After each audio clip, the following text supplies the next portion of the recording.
Hi chat, we're back. I live again. I'm here. How's it going, everybody? How are we doing? Are we doing all good? I think so. We're doing good. Yeah. So for those of you that don't know, I got the thingy over here. I got this ego. For those of you who didn't know. Oh, it's negative sanity. Oh, I didn't even notice.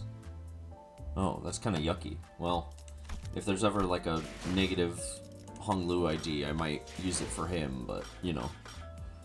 Yeah, the weekly reset happened, so we're doing pretty good, methinks. Weekly reset is upon us. So we're just gonna, if I'm being honest, I started this a little earlier than usual. Did I get these? I did get these. I started this a little later than usual, so I'm just gonna jump right in so that I have time for all the for the intervalo, because I don't know if I'm not gonna have time or if I'm gonna have time or whatnot.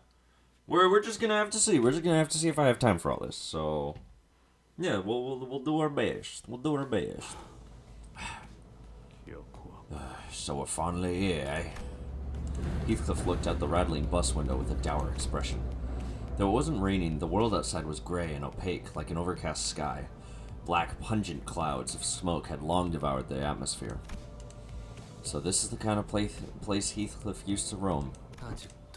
The color remains gray, this deep into the heart of the back streets.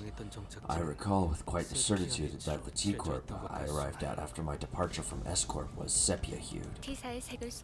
This phenomenon can be explained by the fact that the technology used to drain our saturation is situated at the center of T-Corp. It has been reported that such variations in hue may occur in areas further away from its sphere of influence. I understand then. Two other sinners immediately jumped in on the conversation to direct it away from whichever obscure subject Yi Sang and Faust were about to steer into. Oh, right. I had something to ask you guys. Oh, yeah. Me too. I love them. They're so stupid. Look at these. Oh, wait, that was the wrong thing. Hold on. There we go. Look at these guys. Oh my god, Carol's playing Dead by Daylight. No way. What? I mean, yeah, that's, oh yeah, the buildings here look a little different from where Yi Sang used to live, so I'm just wondering if there's anything up with that. Exactly! That's exactly what I was about to ask. It's been a while since we started on this journey together. I was starting to grow more comfortable with the sinners. Maybe that's why I found Gregor and Rodia's valiant effort to keep this conversation remotely comprehensible to most occupants of the bus pretty amusing. Allow me to elaborate. Then to discuss the subject, we must first, and Yi Sang unknowingly shooting down their effort by jumping into another complicated discussion was another sight I'd become familiar with. While I was curious about the technology T-Corp uses to drain our color, and about the behind-the-scenes of T-Corp's operations, it wasn't something that could be answered now. I decided to table that discussion for later. Instead, I approached Heathcliff. He was sitting all by his lonesome, clearly in deep thought. Clock it. Still wrecking your head about what to wear to Wuthering Heights? What? No, it's nothing like that.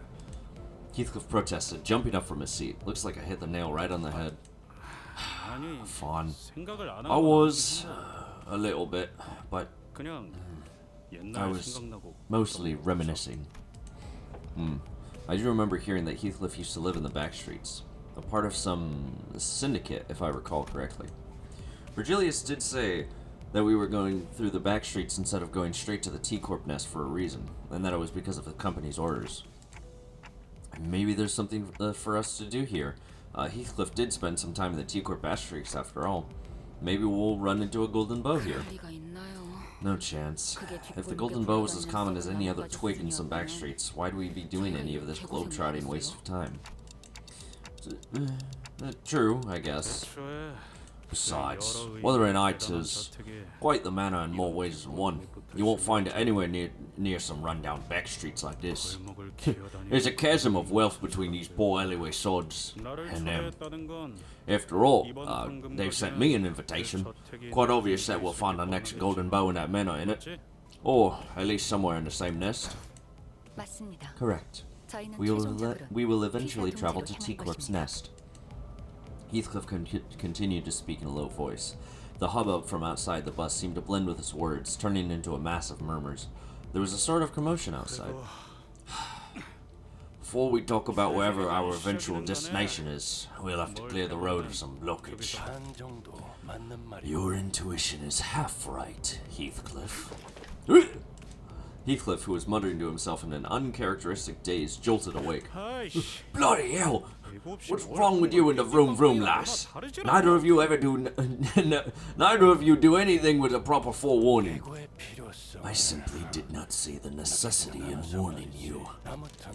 Anyway, those outside the bus are our targets. Targets? I believe that he means to say that they must be eliminated.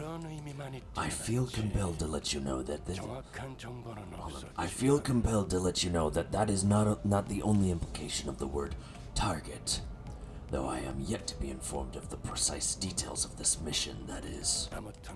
Regardless, you are to make contact with a target among them. Find the target and extract the necessary intel. Is this clear enough for you, manager? I love Virgilius. How are we supposed to find this target if you're not even going to tell us who it is? Dante asks if there are any identifying characteristics to this target. I'm sure you'll find out when you get there. You are asking me questions I have no answers to, Dante. Don't waste your time. Well, off the bus, all. I was somewhat wary of the way Virgilius answered me, but even in murky situations like this, we've always managed to pull through anyway. I'm sure this will get a little clearer once we get there. I slowly disembarked the bus with the rest of the sinners. Huh.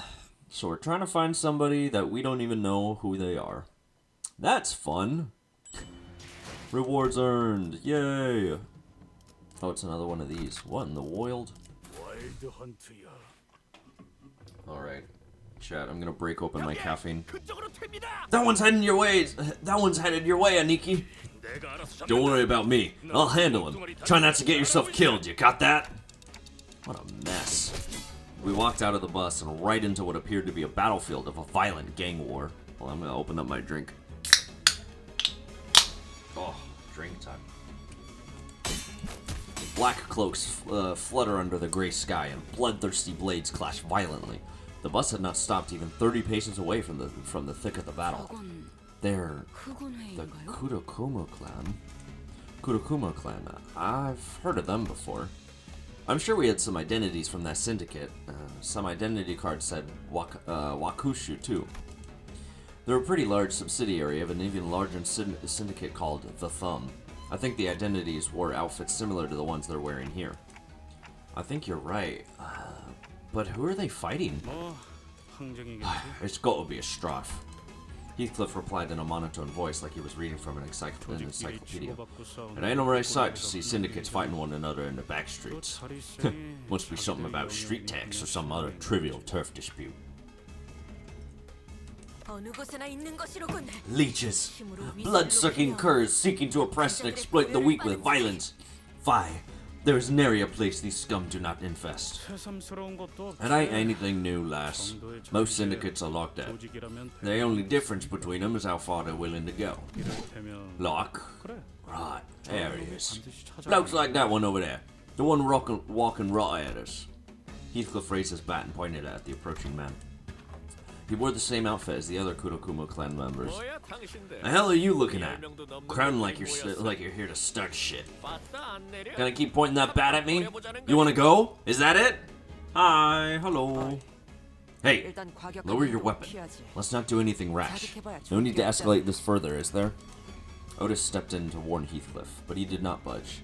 He remained motionless, the bat still raised and pointing threateningly at the approaching man. Won't matter what we do here. It's a foregone conclusion. That we're going to have to fight him? Right on, lad. They're in the middle of a strife. They'll be real sensitive about making it clear that this is their turf. What better way to do it than forcing some unwitting travelers to pay the toll for the road? Looks like we've got a smart one here. The Kurokuma clan henchman strutted before us like he owned the place. Just as I begin to wonder about how dumb you could possibly be, you show your shrewd detective side. Gotta say, it's a real mystery. Ishmael muttered at Heathcliff, who was shrugging at us with an expression that clearly read, "I told you so." Well, since it looks like you clowns already know how this works, let me get straight to the point. The toll is 500,000 on per person. 500,000 on? Let's see, right? 1, 2, right. I count 13 of you here. Since you guys all rode in on a bus, I'm sure there's a driver in there too. Don't you skimp out on us now. I'd like it if we didn't have to make this business messy by going through the bus ourselves. Did you hear that, Dante? This is totally highway robbery. It kind of is, isn't it? Well, it didn't really matter how much they were asking for. I wasn't going to negotiate with them anyway. Ishmael turned and quietly looked in my direction. I nodded back. Halt! There, in that field of battle! Don Quixote pointed at something. There lies a wounded dame! We must make haste and rescue her! Thou wouldst agree, no? Just as Don Quixote said, I could catch a glimpse of someone bleeding out on the ground through the chaos of clashing blades and black cloaks. Oi! What I say about this justice rubbish? This is a syndicate war turf, yeah? No one's more or less honorable than the other. Agreed. It is no complicated mathematics to expect unnecessary allied casualties in this effort, should we involve ourselves in this conflict. Alas, I do not wish to leave her behind so undefended. I guess it's an improvement. In the early days of our adventures, we would have been dragged into this conflict 5 minutes ago thanks to Don Quixote's recklessly valiant rescue attempt. I suppose she's learned her lessons by trials of fire. She was starting to show restraint for once. But it's a bit different this time. Okay, so I do think that we have to help that woman, but... Oh! What? Manager, I didn't think that this was... Manager, I didn't think that this was what that nod was about. No. I'm saying that we should get involved because it's the right thing to do or anything like that. If Virgilius was telling us the truth earlier, there's a chance that we were purposefully made to drive right through the strife, which means that there must be something here they are expecting us to find. They always put us in harm's way for a reason, after all. I just have a feeling that the wounded woman might have something to tell us. Maybe an intel of some kind. And if it turns out that we were supposed to get that intel from the Kurokuma clan and not that woman, then I suppose we'll have to beat it out of them. Oh, marvelous, Executive Manager. I, Otis, am actually awestruck by your genius. Actually? What, is she implying that her usual flattery is phony? I don't like the way you're treating the Kurokuma clan like we're some pack of stray dogs. Don't think I missed that sympathetic look you gave her, which could only mean you clowns are chummy with the blade lineage. I could practically hear our negotiations. Not that I was going to negotiate, falling apart as the man drew his blade. A rational deliberation followed by a sensible decision. I will return my appreciation for your magnificent leadership with a flawless victory. All units, prepare for battle! I love it. Full-time Glazer, like always. No, literally. I love Otis because she's just a fucking... She's a kiss-up. It's awesome. It's so funny. Especially because you can tell that she really doesn't mean it. She's just doing it so that she can get the promotion. It's really funny. Alrighty. You know what? We'll go with that. Oh no, wait, that's offset. Never mind. Alright, let's go. Yeah! Girl, John, how did you miss that? Girl, you gotta pull your weight, girly. Nice. Alright. Do that. Do this. And why not? Okay, we'll do that. Yeah! Let's go, Murso! Oh, I didn't get his coins. Zam. Oh, let's go, Heathcliff. Nice. Let's go, Wild Hunt. Nice. Man, that does like 0 damage. The regular skill 3 does like no damage at all. You definitely want to go with the enhanced version. Nice. Alright, let's go, Gregor. Nice. Alright, should be only these. Oh no, there's a couple more. Go that. So far, so good. Yeah. Doing pretty good so far. Nice.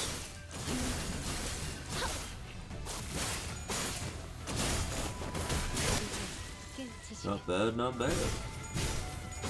And then Heathcliff is gonna go ahead and get that. Nice. Now he's got an extra coffin. There's a couple more. Couple more inbound. We'll do that. Rodion still needs to build up some more poise. Oh, we'll go with that. Gotta go with this. That's. I'll build up a little more poise before I do something like that. Yeah. That should be good. Wild Hunt, that is. Oh, yeah, he also gets massively powerful if he is surrounded by sinking support. Oh, that makes sense. I really only have like 1 or 2 sinking units on my team, so I'm not able to really do much with that, if I'm being honest. Ooh, she's at 1510. That's a pretty good. That's a pretty good roll, I'd say. We'll do that for some more crit rate from him. And I guess just that. Well, I mean, she's gonna get her snake arms anyways. It doesn't matter if I guard right now. Rodion, I mean. Yeah, let's go AoE. Aw, he just barely didn't get it. That was. Oh no, there's a couple. There's one more. I think this is the last guy. Nice. Not bad. Okay, so... Oh, she no longer has snake arms. Ah, piss. Well, whatever. Let's go into Gregor. You can get the counter so that he can do his stuff. I mean, we're probably just gonna kill, like, right now. So it doesn't really matter what happens, so it don't matter. Nice. Yeah, these guys are 100%. Gregor. Ow! Okay, he actually got his coin. Wow, he actually did a decent attack for once. Thanks, Gregor. My goodness. This man. Alright. S.A.D. All bark, no bite. Truly a disappointment. While the rest of the sinners were slowly recovering from the excitement of battle, Don Quixote did not waste a second before bolting forth to the woman's side. Hark! Art thou? I must check thy pulse. Oh, you can check her pulse through her forehead? Didn't know that was possible. The lady lives. So this lass has the intel we need? The sinners only one by one began to gather around the woman. She was dressed in an all-black garb like the Kurokuma clan members, but her weapon and her outfit were unmistakably distinct. Blade lineage, huh? I looked around at the defeated Kurokuma clan members, then back at her. The difference became even more apparent. Don Quixote slowly and tragically shook her head after checking the pulse on others. Executive Manager, I have questioned some Kurokuma clan members during the battle, but no notable intelligence has been gained. So it's just her then. I hope my gut feelings prove me right. The lady doth appear to be the sole survivor. We must move her to the bus and administer first aid post-haste. What dost thou say to that? Yeah, don't see any other way. We don't carry a first aid kit with us, and I can't turn the clock to heal her, so... Merceau, do you mind carrying her back to the bus? I do not. Thus, we made our way back to the bus, Merceau carrying the dying Blade lineage member. I see that you've hauled in another baggage. Virgilius didn't seem very happy about this. Manager, since when did bringing in unauthorized, unverified guests into our bus become such an acceptable practice? We had no choice. We have to save her first if we're going to get any answers out of her. Dante explains that this individual will be of no use to us to cease. If she carries the intel we need, then we must first ensure that she survives. On that, Faust agrees with Dante's decision. What's done is done. However, do be mindful of bringing in strangers onto this bus from now on, Dante. I had a feeling that Virgilius had much more to say than that, but he simply sighed and dropped the subject. Welp. I believe that Manager Esquire hath made a decision most just. Thanks.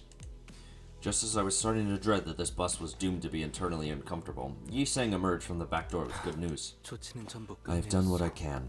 Now, and before he even finished his sentence, the woman was awake. Oh. Well, now I'm curious to see who she is. Yay! We did it! Hooray! Lineage of Blades. There's more?! Do we have to fight her? I swear to God. I hope not. Where? TB. Welcome to the bus. And we are Enodachi? She's pretty, that's what she is. I agree. The blade lineage woman sprang from her prone position, grabbing the sword next to her. She held the grip of her blade, ready to draw at any moment. Identify yourselves. Are you with the Kurokuma clan? No. So weird. Then why does that woman wield an Odachi? She will not listen. We should kill her. Ryoshu! She pisses me off for two reasons. One, she refused to listen, making this conversation longer than it needed to be. Two, she dared to compare their scrap metals to my blade. Is there any reason for me not to proceed with her OOF clock? Yeah, there is. She can't tell us anything if she's dead. Ryoshu often shows bursts of emotions in the most unexpected times, but at least she listens when I ask her to, which is a relief. I suppose your blade is not exactly like theirs. Your uniform is certainly different. And you... who might you be? You certainly wear a rather loud timepiece. Are you unable to communicate otherwise? They are our manager. Their vocalizations will not reach your ears. I recognize the sense your voice carries. It's familiar. Even in the districts that I have resided in, have I not met fellows who speak as I do? Speak as you do, indeed. Yet I sense familiarity in your choice of verbiage. You must be from District 19. S-Corp, are you? Though I have fled, that is where I hail from. I see. So you have also left your home behind. Oh my god! Shadow install, no way! My compatriots often share the same fate as we do. Perhaps meeting someone from the same home district helped. The woman visibly relaxed before slumping down on a nearby chair. Her breathing was labored. My name is Yi Sang. I have operated on the wounds you have suffered. So I have acted with such brutishness despite your kindness. Please, accept my apologies. Call me Angdu. I am a Salsu from the lineage that deals in blades. Oh. Dante, maybe we can leave the talking to Yi Sang this time? Looks like we can sit back and let him handle this. I nodded, replying quickly to Rodia's whispers. If you are from District 19, Escort territory, then you must be aware of who we are. I am somewhat aware, though I am far from acquainted with tales from the streets. I have heard that the blade lineage is bound to no master, no land. Yet whence do you flee? It is a tale far too long to be shared in full. All I may divulge is that we had no choice but to seek a territory for us to thrive in. Perhaps there is aught that we could do to assist, should you deign to impart us the particulars of your pursuers. Angdu shot a sweeping glance at all of us. Her eyes appeared heavy with a crushing exhaustion. If you and your fellows were skilled enough to defeat this group of foes, then all of you must be quite capable. Kurokuma clan has put a bounty on our heads. Our mentor, my fellows, all of us. Hold on. This ain't just any other strife then. That sounds more personal than your usual turf war. As it has always been, District 19 is fraught with corruption and disturbance to the lives of the public. There is very little that us men and women of the Blade, who seek naught else but to train and walk the path of martial arts, can do to change the wing now known as Salpipio Agro Industries, or ESCO. I cannot pronounce that. As the old saying goes, what other choice does a monk who abhors his temple have but to leave it behind? Thus, we have departed from our home. So, the people of S-Corp suffer still. We had departed in search of a new home, yet it was no easy journey. My bad. I'm a little tired still. Most territories have already been made home by others. In order for us to settle, conflict was unavoidable. In the midst of those conflicts, I have the memory of our mentor bringing us an invitation. An invitation to enter a library of sorts. Library of Runia mention! No way! Virgilius, who had been sitting quietly with one leg over the other on a chair far from the rest of us, visibly reacted. I think I remember that the word library always got a genuine reaction out of Virgilius. You have the memory. Quite an odd way to phrase your recollections. We arrived at the library, hoping to escape the Kurokuma clan's clutches. But all we had done was to lead ourselves into just another field of battle. We were handily defeated. Then, all of a sudden, we found ourselves stranded in the backstreets of T-Corp. Upon our waking, the bizarreness of such an experience can only be described by an expression just as odd. Point and Bog, everybody. Library of Runia mentioned. Mentor, bamboo-hatted Kim. Her eyes suddenly widened mid-sentence. Engdu leapt from her seat. I believe that our mentor remains there still. We must make haste to Youngjin building. Be not so hasty. Such wild movements may tear the wound that I have... Huh? What the heck? Is she dead? It is no surprise that sudden rise in blood pressure in lieu of blood supply would cause one to faint. She has merely lost her consciousness. You were right, manager. She did have some useful intel for us. Youngjin building. I suppose we have some business there then. Maybe I'm not. Maybe. But I'm not sure. I don't know what this has to do with our mission, if any. Or maybe it's that library that we should... Danger, danger. Bunch of people in Mephi's way, swinging swords around, black clothes. Passengers, move out. Protect Mephi. Executive manager. They appear to be Kurokumu clan's reinforcements. Well, what can we do? We'll have to think about this later.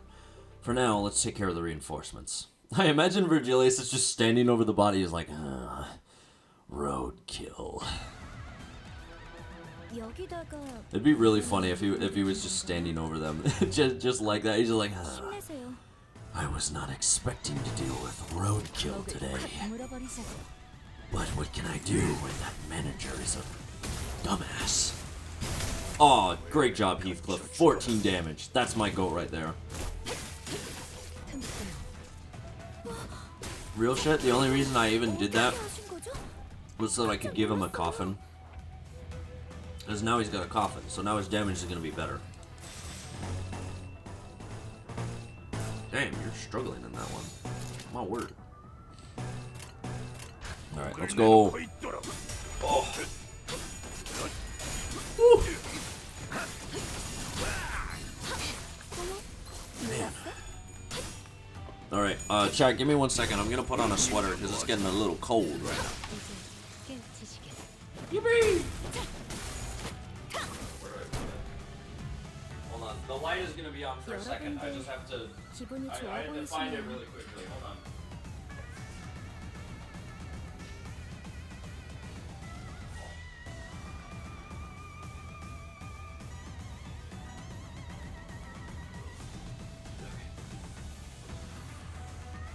Alright, sweater acquired. It's just been colder these past few mornings, so, you know, gotta bundle up when I can. You know how it goes. Alrighty. Alright, what are we working with? We got these two unopposed, a neutral, favored, unopposed, unopposed, favored. Yeah, we'll go with this.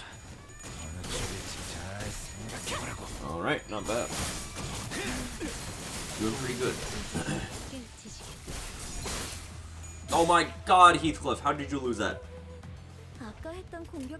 Alright, let's go with you. He does have one of those. I'll do this, and then you. Alright, there we go. Whoa! Nice, not bad. Oh man. I am curious to see what this chapter is going to have in store for us, because if it's related to Runia, I don't know anything about that game, so I'm very interested. AoE attack. Nice. Now he has 3 coffins. Huge. Alrighty. So that means we'll do that. Marceau. Yeah, I guess you can get that one. You can get this. You can get that. He doesn't have as much poise potency, but I'd rather do that. I'd rather have him use a 50% chance to crit than no percent chance. Oh, nice. Oh, let's go. Let's go, Ishmael. Nice. That's not bad.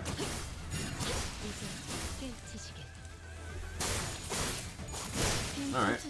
Is that everybody dead? That's everybody dead. I didn't even get the chance. There's a couple mentions of it, since as you can tell, some of the characters did appear in Runia. Yeah, I know that, like, most of the Project Moon games are kind of connected together. Like, they're all in the same universe, so chronological events and stuff like that are bound to be frequent. At least from what I've been told. Alright. Oh my god, there's more battles? My goodness. How many battles are we supposed to participate in them? We'll do this. There we go. Alright.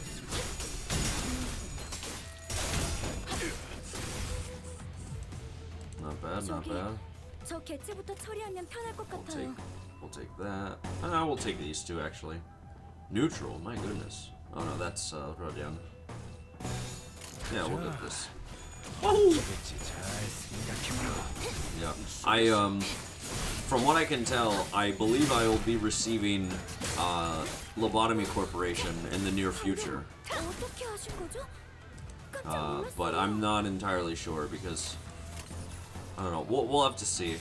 As you all know, my beautiful, wonderful boyfriend. He is a Project Moon truther.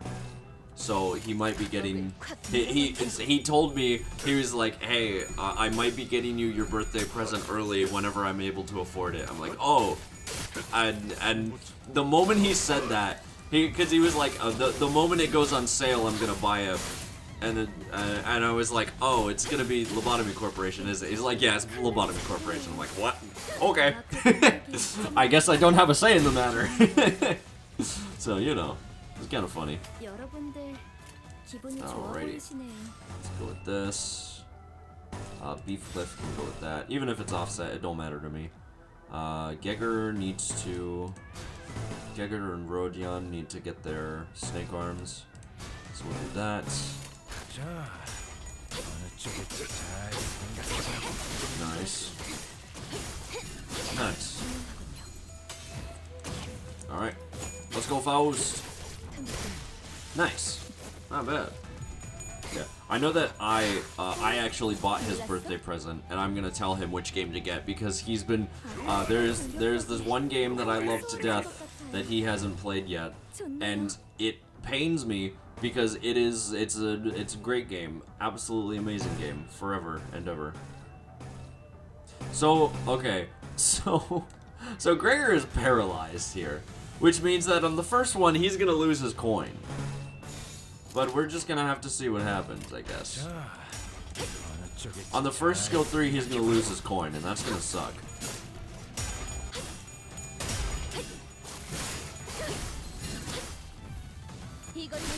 Alright, let's go, Rodion. Nice, not bad. Let's go, let's go, let's go, Wild Hunts. Nice. Alright, die. Thank you. Hey, let's go, Ishmael. Iggymail, yeah.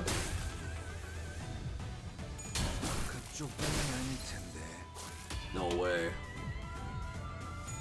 He actually got the coin! Let's go!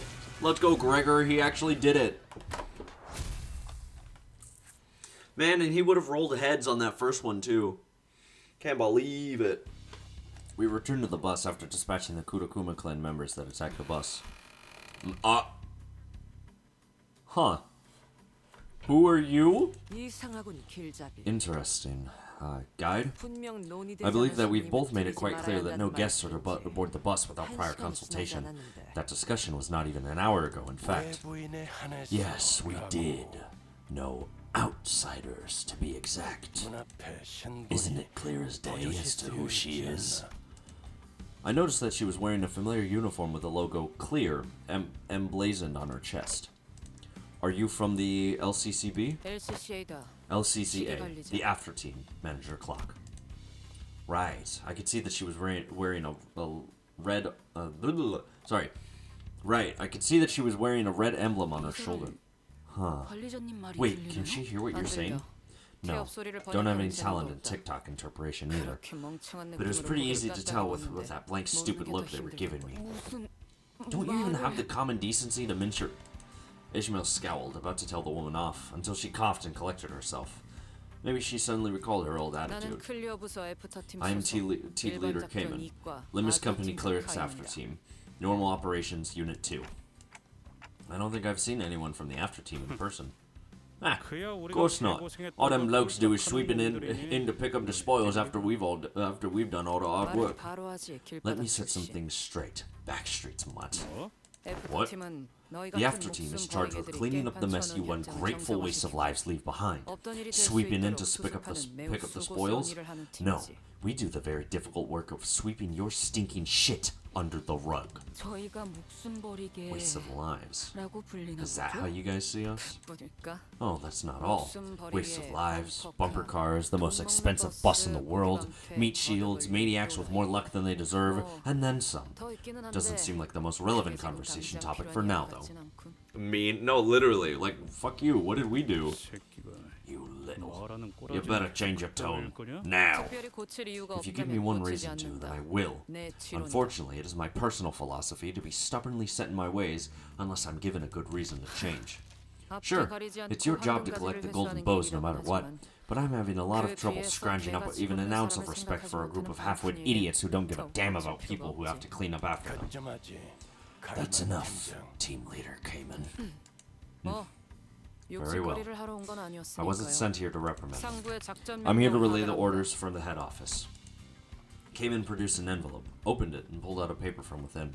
She began to read it out loud. LCB, additional mission assignment prior to T-Corp, Golden Bow Retrieval Operation.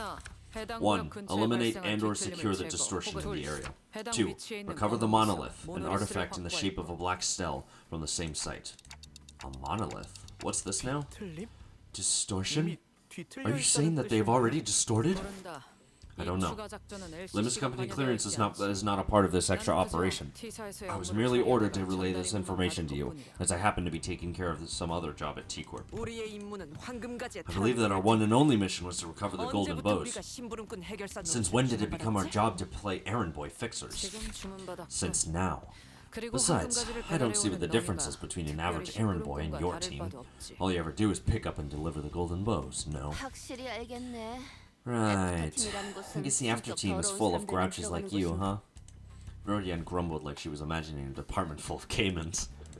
Cayman quietly took a sweeping look at the complaining sinners, then approached me. Manager Clock. Yes? Can't hear what you're saying anyway, so just listen. Allow me to kindly explain some things for you and your minions, since all of you appear to be so out of the loop. Cayman crossed her arms and leaned against the bus seat as though she was about to start a lecture. LCB's primary objective is to retrieve the golden bows, yes, can't deny that. But parading around, telling everyone that Limbus Company specializes in retrieving the golden bows would be stupid, don't you agree? And it's not exactly the most lucrative business, if at all.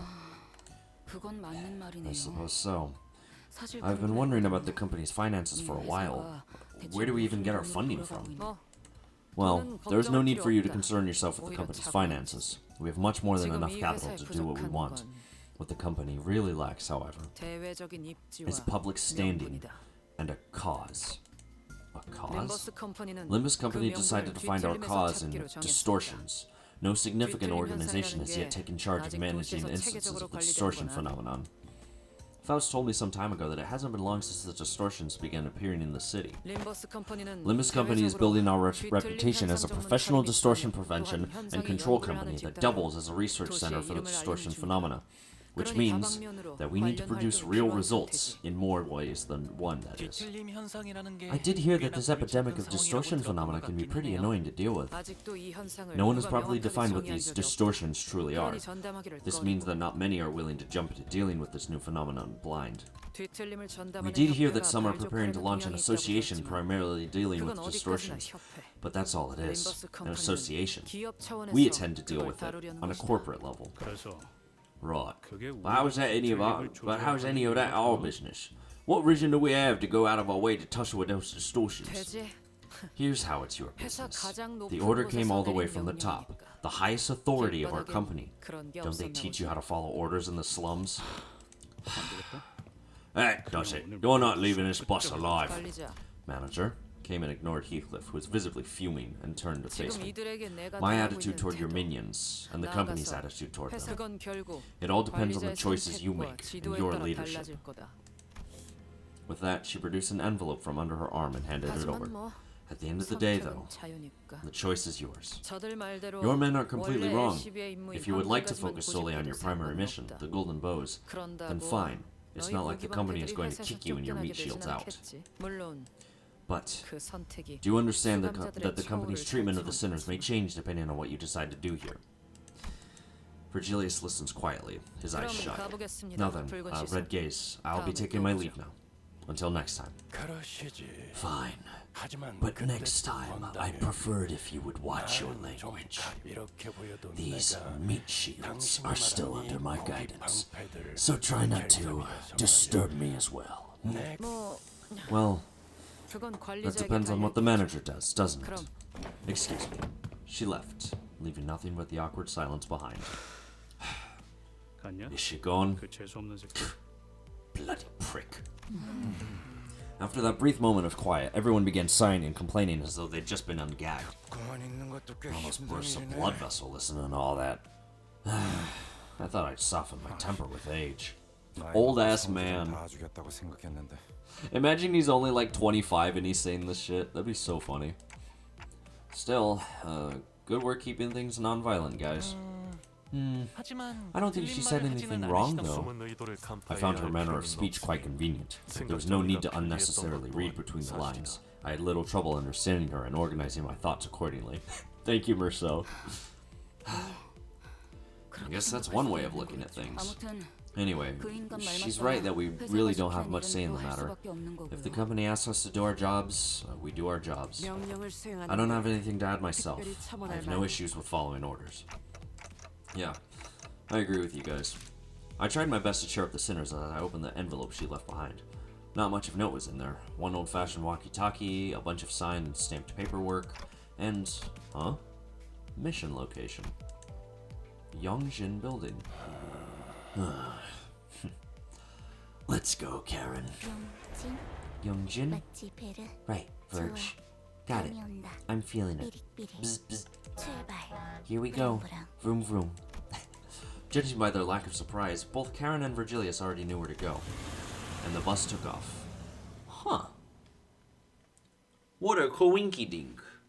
What a coincidence that we're going to Yongjin. Alright. There's more battle? I thought it would just be a story mission, but okay. Well, I suppose so. I do like that they're establishing the distortions, because I really was kind of thinking, was like, yeah, why don't they? Like, why are they gonna start dealing with distortions other than, oh yeah, distortion bad. Fight, fight, fight. Yeah, I was just kind of like curious about it, because a lot of the sinners are just kind of like, yeah, why would we be doing this? When in the last one it was like, oh yeah, we want to take that thing out because it's because it's threatening us specifically. But or like it was like a deal or whatever. So I'm glad that they at least have it so that the motivations are on point. All right. Not bad, not bad. I love in lore reasons stuff like this. with stuff like this, because it really helps me understand like why everybody's doing stuff instead of just going through the formula. It gives a reason. I guess the best way to describe it is it gives a reason for why the formula is even happening, you know? If that makes any sense. Wait, hold on. How's Gregor doing? Gregor is at 2 arms. Yeah, okay, we're good. Cool. Nice.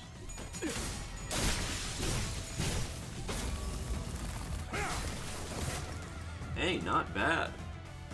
Alright. Do both of these, unopposed, and we'll guard for this one. Same with her. Same with Rodion. Actually, you know what? Yeah, we'll just do this, because she's gonna get her stuff anyways. We'll do that, I suppose. Yeah. Yeah, there we go.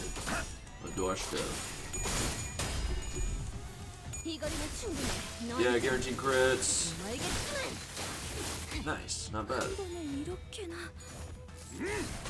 Oh, I changed targets. I was hoping that I could kill, so that Heathcliff could get his confidence, but I guess not. Left side. Not bad.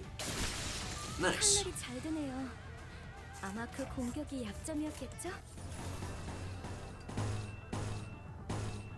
these. Get that. Get this. Yeah, I'll go with that. Oh, goodness gracious. I think it's only this last this last enemy left, no? Yeah. That's. Oh no, there's one more. Let's go! On. Oh, he did get a crit. Nice. But he didn't do as much damage as I thought he would. Oh well. Oh. Very nice, very nice. Hooray! Alright. Oh my god, more fighting! Goodness gracious. Insufficient in Kefalin? Sure. I actually haven't... I have boxes? No, I don't have boxes. I actually haven't done my my lunacy in Kefalin for the day, so it shouldn't take too much out of me. Something continued to nag at the back of my mind during the frequent stops and combat encounters. There was this one thing I just could not understand. This is pretty much expected for Agilius at this point, but if he already knew where we were going and why, would it hurt to tell us for once? I muttered to myself while looking toward the back of the bus where Engdu slept. She was still out cold. Come on, Faust. I legitimately think that this is something we have to talk about. Can you please relay my question to Virgilius? If you won't do it, then I will. A journey can't always be sunshine and rainbows. Some friction is necessary. You there, guide. Otis relayed my question, then began to share some of her own grievances with Virgilius. A lot of her own grievances.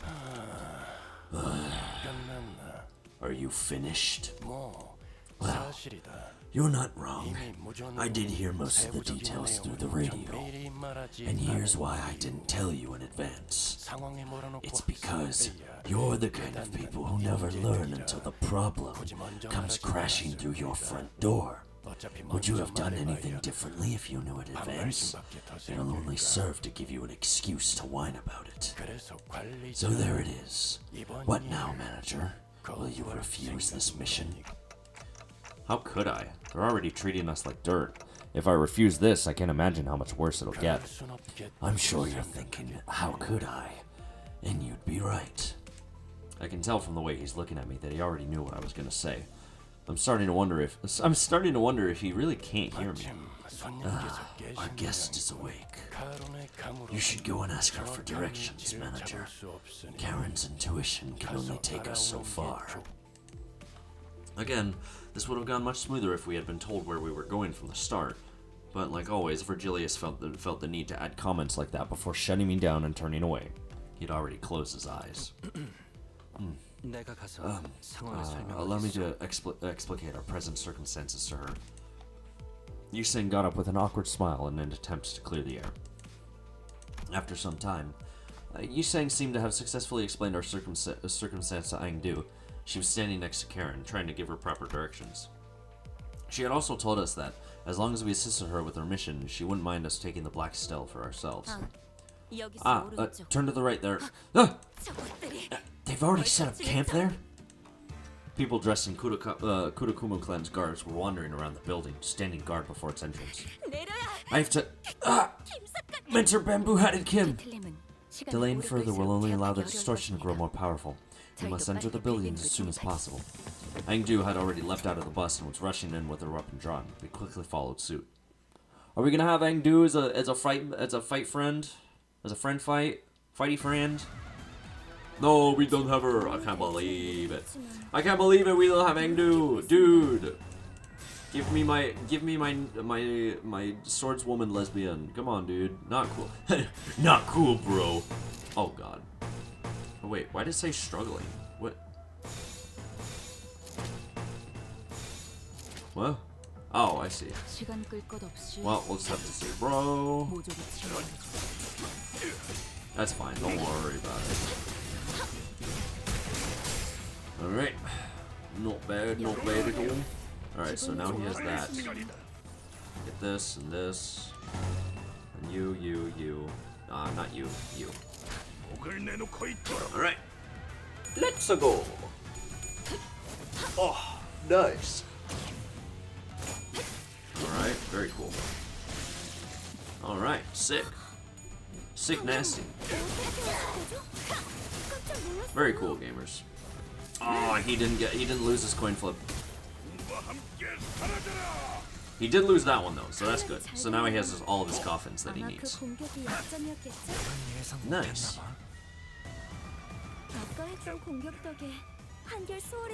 Alright. Alright, doing pretty good, I'd say. Dominique.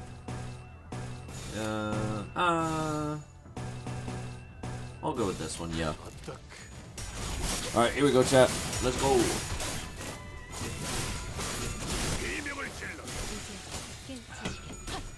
Not bad, not bad.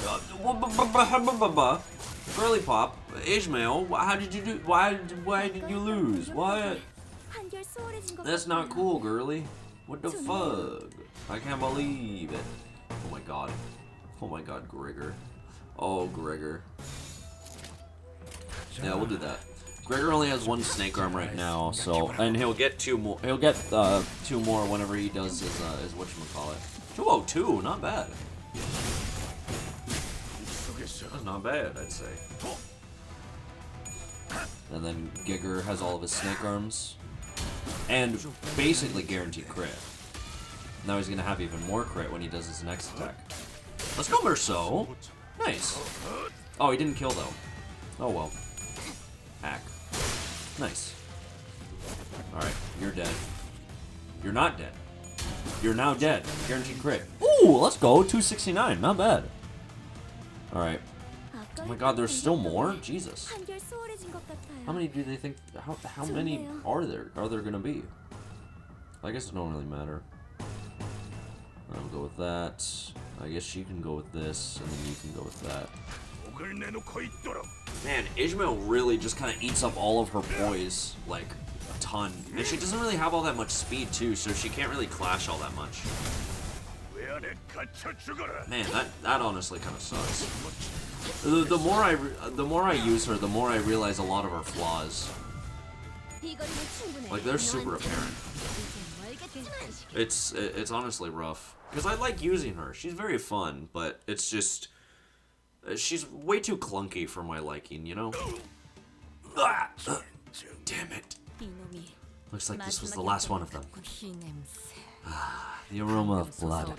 Some splattered fresh, some old and growing vicious. I can already tell that there will be a collage of different blood splatters waiting for me in there. I'm excited to see this collection for myself. This one expresses brutal thoughts with such nonchalance as one muses about their next meal. Whichever may be the case, the way is open. We must move with haste. She's a very tricky ID to use. Definitely better options out there. Yeah, kind of sucks, but I like her. Aang-Du did not hesitate for a second before disappearing into the building's entrance. Man, I'm impressed by her energy. Wasn't she knocked out cold just a few minutes ago? It is sheer willpower that moves her. What other choice does she have when her superior is captured? Huh. From the name alone, I expected Yongjin building to be much taller than just 6 floors, building and all. It is a common naming convention in the back streets. I looked up toward the rooftop of the building Honglu was looking at, and suddenly grew curious. What time is it right now? Need a mirror? My head doesn't actually tell time, you know. It is 2:10 in the afternoon. 2 in the afternoon. It's not midday, but it's not supposed to be this dark, is it? How is it this gloomy and dark at 2 in the afternoon? I'm starting to lose my sense of time in here.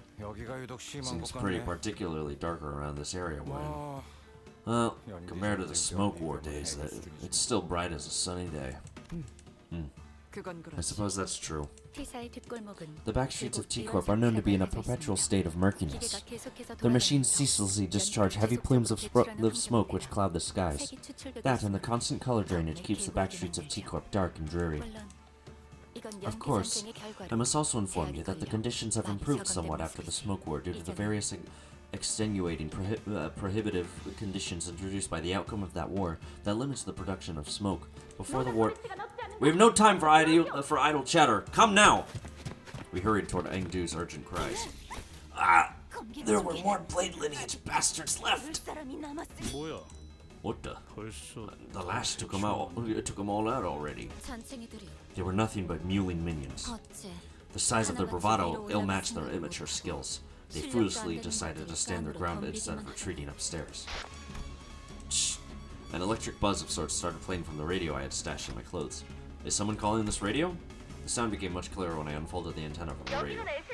LCD here! LCD here! Can you hear me? Acknowledge! Come on! The voice coming from the other end of the radio was upbeat, to put it mildly. Very chaotic. Oh, I have a feeling I'm gonna like this character. Okay. I just have to press this button, right? Well, I'll talk, but it's not like you can hear. They actually TikTok! Oh, right. I called you for a reason. I'm just calling to relay a message, so don't bother responding, yeah? Okay. Ezra, oh! We don't have much time, so let me keep it short. Remember that black stele you guys were sent to retrieve? The monolith? I'm picking up a super huge bump in the monolith signal in the area near you. The signal can force people to distort for your information. Force people to distort? We have to contain it before that seeping signal goes completely out of control, okay? What the heck is this? Oh, my bad. I've got some stuff going on over here too, you know? Anyway, I gotta keep this short, so let me just emphasize that time is of the essence here. Over and out! The call dropped before any of us even had the chance to say anything. She's, pretty lively, huh? We don't have time to be just sit around dumbfounded. Glockhead, let's crack on. Glockhead, hero up! Everyone, I think the elevator's broken.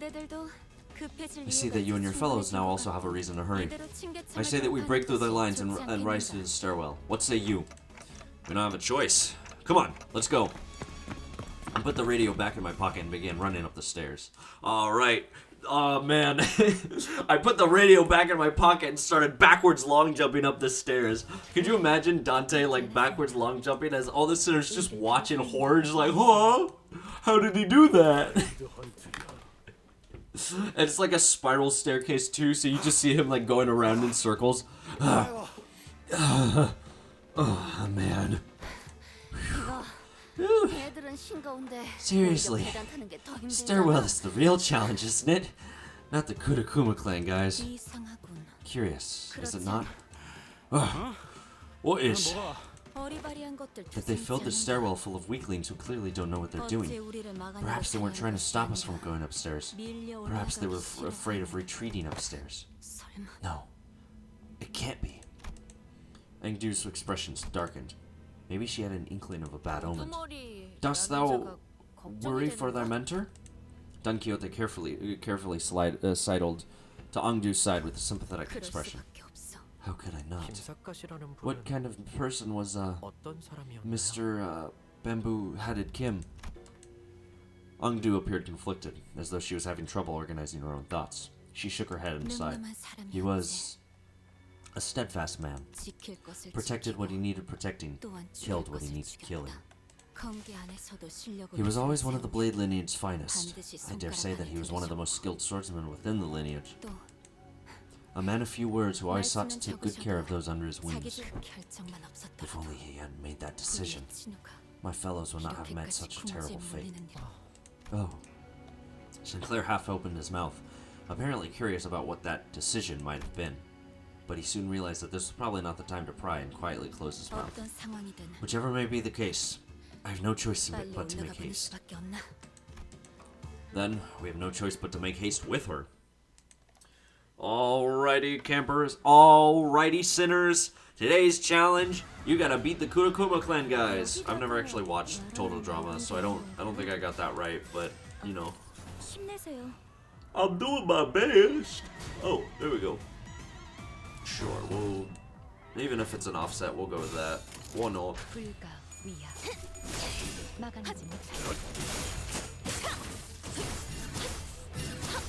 Oh, I hope that we meet Ezra soon. She seems very silly.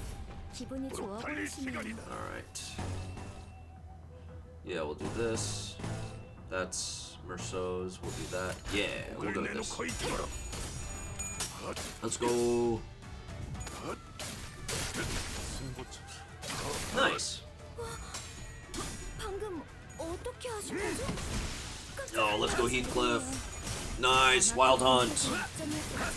That's what we like to see, baby. Because now he'll be able to... Oh, nice.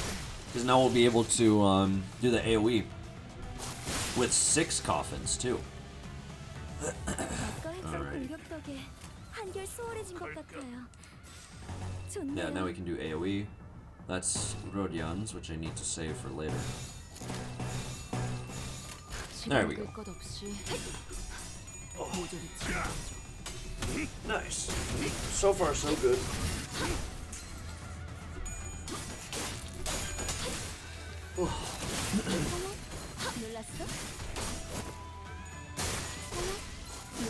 Nice. Not bad, not bad. Alrighty. Okay, so now for these guys, for those two we want to do, this. Oh man, I'm hoping that this, that the rest of this Kanto is fun. So far it's been pretty nice. Although there's no real, like, you know, there's no real hook line for me personally. You know, kind of like a part of the story where I'm like really captivated. You know, only 10 boys. Well, I guess it's better than nothing, right? All right, let's go, Gigger. Let's go, Gregor. Nice. Oh, I didn't get the crit. Oh, shuckaroomies.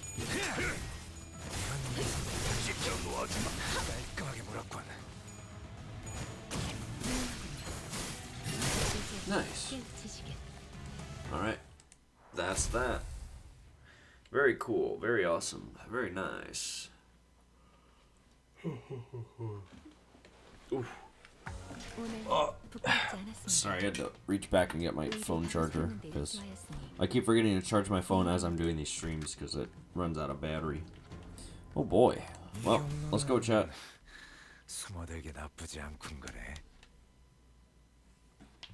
Alrighty. Let's see. As usual, we'll do our strategy.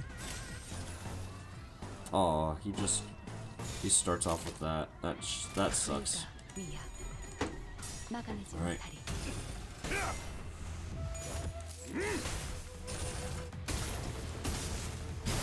Nice. Good coffin. Alright, 1 coffin is nice. Aw, shucks.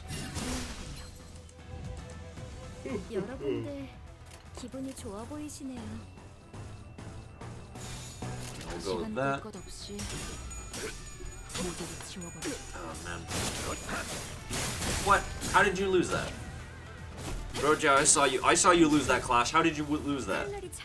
What the hell? Not cool. Alright, good stagger, good stagger. Do that. We'll go with these two. Struggling? Oh, because she's paralyzed. Well, we'll just have to see. Well, she got rid of the paralysis, so it don't really matter.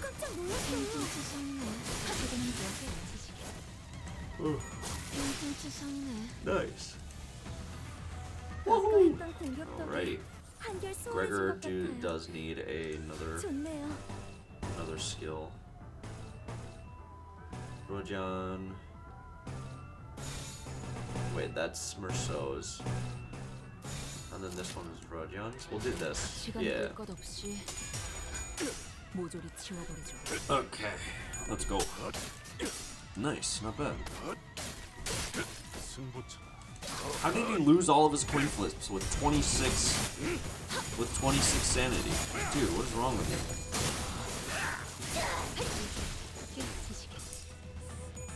Oh brother, this guy. Alright, we'll do that.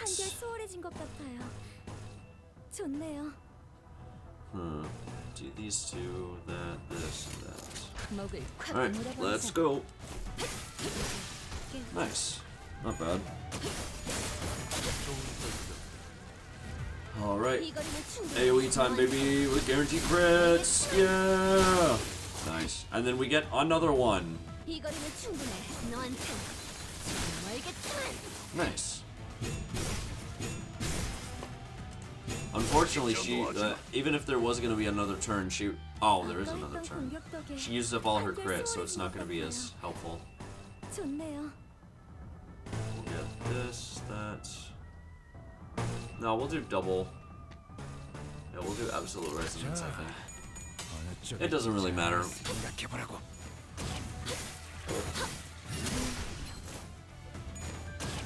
We're kind of just beating the shit out of these guys, so, you know. Yippee! Wahoo!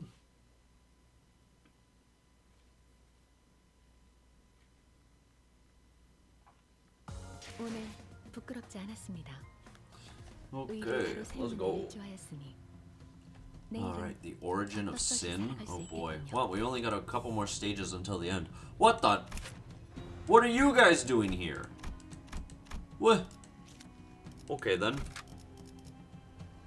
Alright, I'm gonna do something crazy. I'm actually gonna take off Ishmael. I'm actually gonna take off Ishmael and do Don Quixote instead. I actually really like middle little Don. So I want to use her a little more. Oh, it's this again? It's a focus encounter for this? That's strange. I mean, I guess, but... Oh wait, I should do this. Yeah, power counter. And then we'll do that. And this is against Don Quixote. I'll have everybody else attack this guy, because they'll be... Yeah, because the speed won't... No, less inputs, methinks. Nice. Nice. Let's go, Rodion. Good job, Heathcliff, for the whatchamacallits. Reversal kick, baby. Nice. Alright, let's go for you. Everyone else can go for you.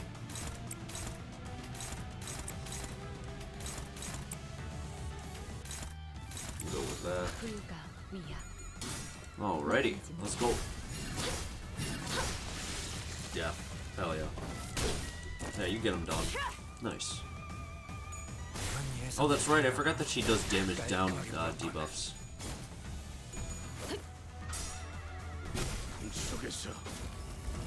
Hiya! I think we can just kill with damage up. Nice. That was easy. There's another wave. Uh-oh. Well. Alright. I guess if this is what we're doing. We'll do that. You can get this. You can get that. Yeah, we'll do that. Oh, I didn't actually see how many snake arms the snakes have. Oops. Oh yeah, they're at 1. I I was supposed to do one more, but oops, my bad. I was supposed to guard with them this turn, but I didn't realize. Ah, shuckaroonies. Oh well. I'll guard with them this turn.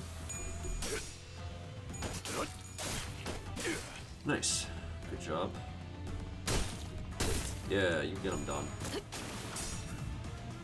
Nice. Alrighty. We'll have you get this. You can get this. You can get that. That's against Merceau.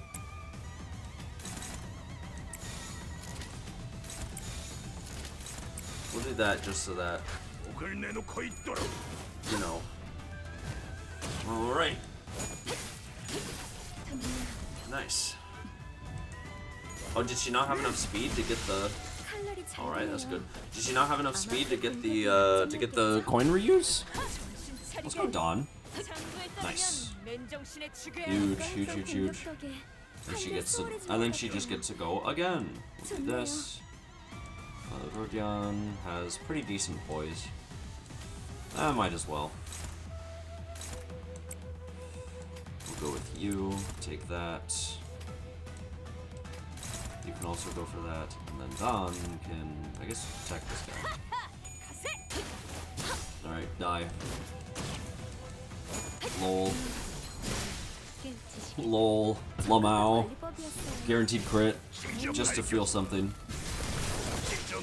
Nice, more coffins. Not bad. Not bad at all. Nice. Hell yeah. That's what we like to see. Oh. Did we just fight the Pekatula? That's what I was saying. Yes. Their appearances are rather dissimilar from what we have encountered before. They appear to have grown more acute. They are evolutions of each Pekatula. The kind of Pekatula one transforms into depends on the types of sin that one has embodied in life, so it is no surprise that there may be variations to them. But we've never encountered anything like them before. Collecting the golden bows could have expedited the Pekatula growth process. Those bows, they really have something to do with everything, huh? Our job is starting to look a lot more serious. Right, that reminds me. These Pekatula are each supposed to represent some kind of sin, right? Sin. My thoughts grow distant all of a sudden. No, the sinners grow distant while my thoughts draw nearer. Their voices grow muffled. The word sin feels oddly unfamiliar today. It appears that they have lost their sense of self. Their original forms now forgotten to oblivion. Self. Aren't distortions kind of similar to that?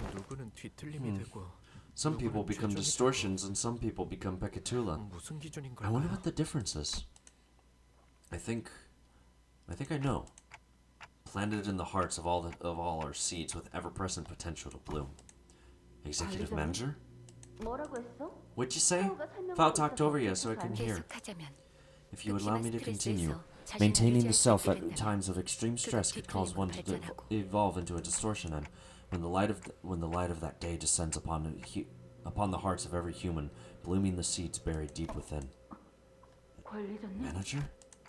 If one's devoured by their sins, they are reborn in the form of their image reflecting the dreamt by those who are nothing. Dante, what is... If one was then yet their sins, the heart... What the hell? Clocken, what in the bloody hell are you talking about? I ill like the sound of that. Has something gone awry with their prosthetic head? Yet if one seeks to bear the shell of their original hearts. Ego? Is that what you were speaking of? Into the world perceived through their own that shall be unveiled to their egos melt into. Oh god, I wish I had like a filter so I could like do all this skipping and everything, but I can't. Huh, they're starting to talk a bit like my grandfather. Huh? Manager, your head. Executive manager, your head is on fire. Oh, What a blaze. I think they're about to explode. Only those who can define their own. Oi! We gotta do something before Clockhead bites it! Got any bright ideas, lass? I know not what to do! Only those who are awakened to their own. Ah! 'Tis scorching! I had thought that Manager Esquire's flaming head was merely for style, for I had not once felt such heat from it. Faust, what if they accidentally activated the self-destruct sequence? This heat. If we don't douse it now, it's gonna melt everything around them. Yes, the operating principles are the same. Dante is, via the golden bows, connected to the root of the sapling planted in the subterranean area of the headquarters. Which is to say that, who gives a shit about the bows? We gotta douse the flames on their head! Water! Doesn't anyone have water? We must make haste and douse the flames! Sometime later. Pray tell, art thou recovered? My eyes, if I had eyes, that is, opened slowly. I was lying on the ground, surrounded by the sinners. What happened? Do you not recall what had transpired? Oh, my chords are all getting mixed up. Okay, there we go. I guess I don't. I do remember walking up the stairs and suddenly feeling really dizzy. Executive Manager, you must visit a workshop to get that looked at as soon as we return. Huh? A workshop? Did I malfunction or something? Don't talk about them like you're talking about some machine. Either way, there isn't anything we can do about what just happened. Not here. We can discuss this later once we return. What just transpired does not seem to pose any hindrance to our mission. Ungdu, where is... She has advanced without us. While I remain curious yet concerned about your condition, we must reconvene with her. The situation calls for urgency. Yeah. Okay. There was a lot I didn't understand, but since we're in the middle of an operation, let's deal with this first. So, from my understanding, that, glitching out sequence is related to a character from Lobotomy Corporation, correct? I don't know what character they are, or what significance they hold, but that is what I have been told, and or have seen on Twitter. So I don't know for certain. Why'd this have to break? Why now? There was a nervous-looking man on top of the stairs, on the uppermost floor of the building. I could immediately tell that this man was unlike any other foe we had faced in this building. It better be quiet in there. I hope that thing at least stays put.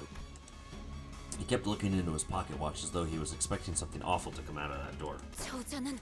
His garb, which highly resembles the Kurokuma clan's standard outfit, suggests that he is a relevant individual in this case. It is possible to extrapolate from his outfit that he is of higher rank than any foe we have defeated on the course of this location.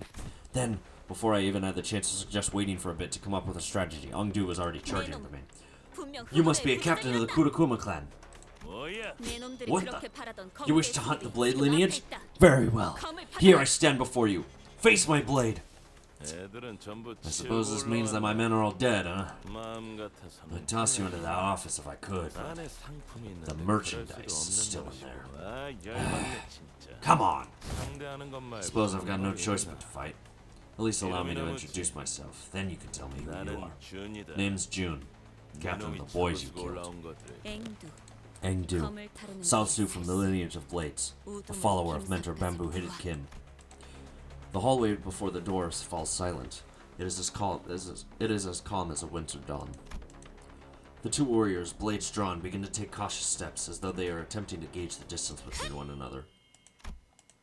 There was a sudden flash. When I came to my senses, the pair had suddenly switched sides, facing away from each other.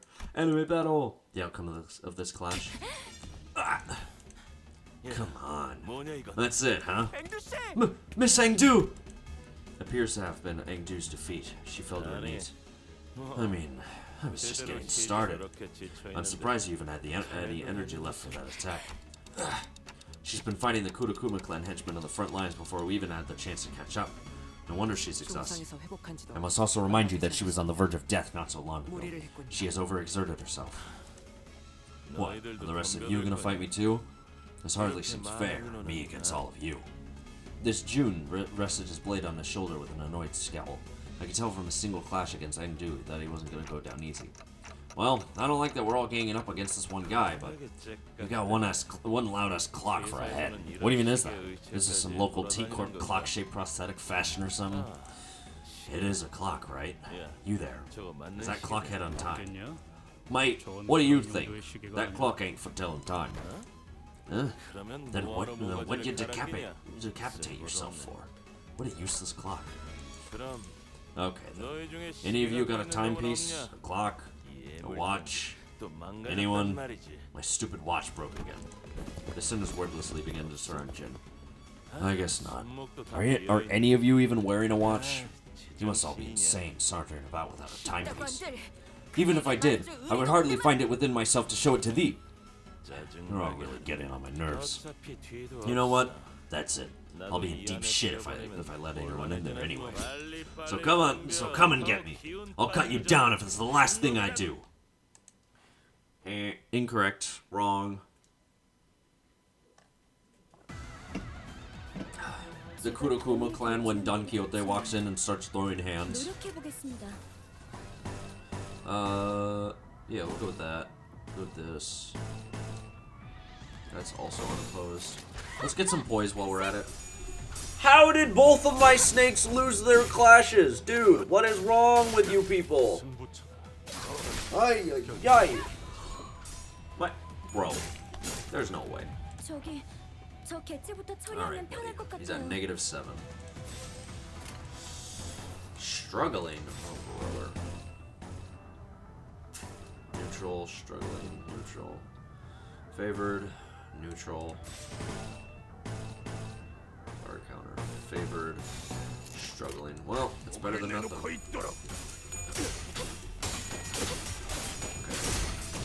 So far, it doesn't... Okay, so one person has gotten hit. It was Gregor.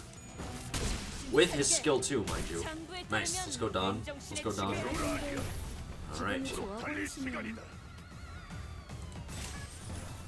Power counter. Another power counter. We'll go with that. Unopposed. Unopposed. Alright, cool. Alright, not bad. Alright, let's go Don. Hit him with the old 1-2. Punch! Ah, she didn't kill. I thought she would have killed, but I guess not. Nice. Not bad, not bad.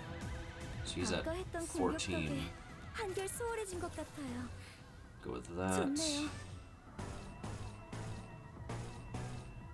She's only at 1, so I'll do this. Yeah. This should be okay. Alright, hopefully all of our SP and everything that we gain from this fight should be pretty good for us. Nice. Nice. Pretty good, pretty good. And then all these guys are staggered, so it don't really matter what happened. Alright. Gregor is at 16 poise, which is nice. Now he's at guaranteed poise. Rodion is pretty close. Heathcliff gets a coffin, so that's nice. Steal that from him, so that's good.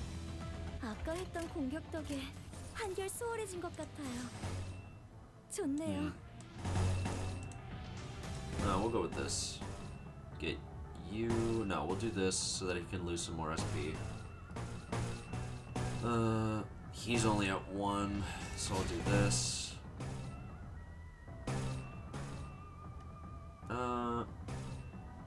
I'll do that, and then like this. Sure.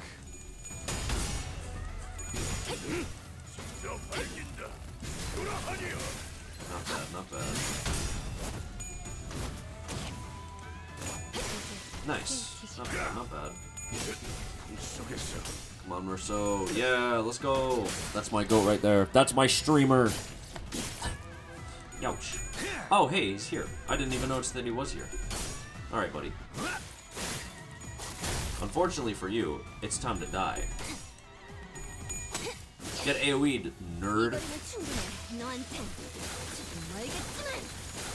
Oh, beautiful. Look at that. That damage. Absolutely amazing. Then Don Quixote. So he's just agitated. We can pretty much just damage up and win now. I mean, there's literally no way we'll be able to. He'll be able to win this. All right, see you later, nerd. Nice. Swift uppercut, and he's dead. Not bad, not bad at all.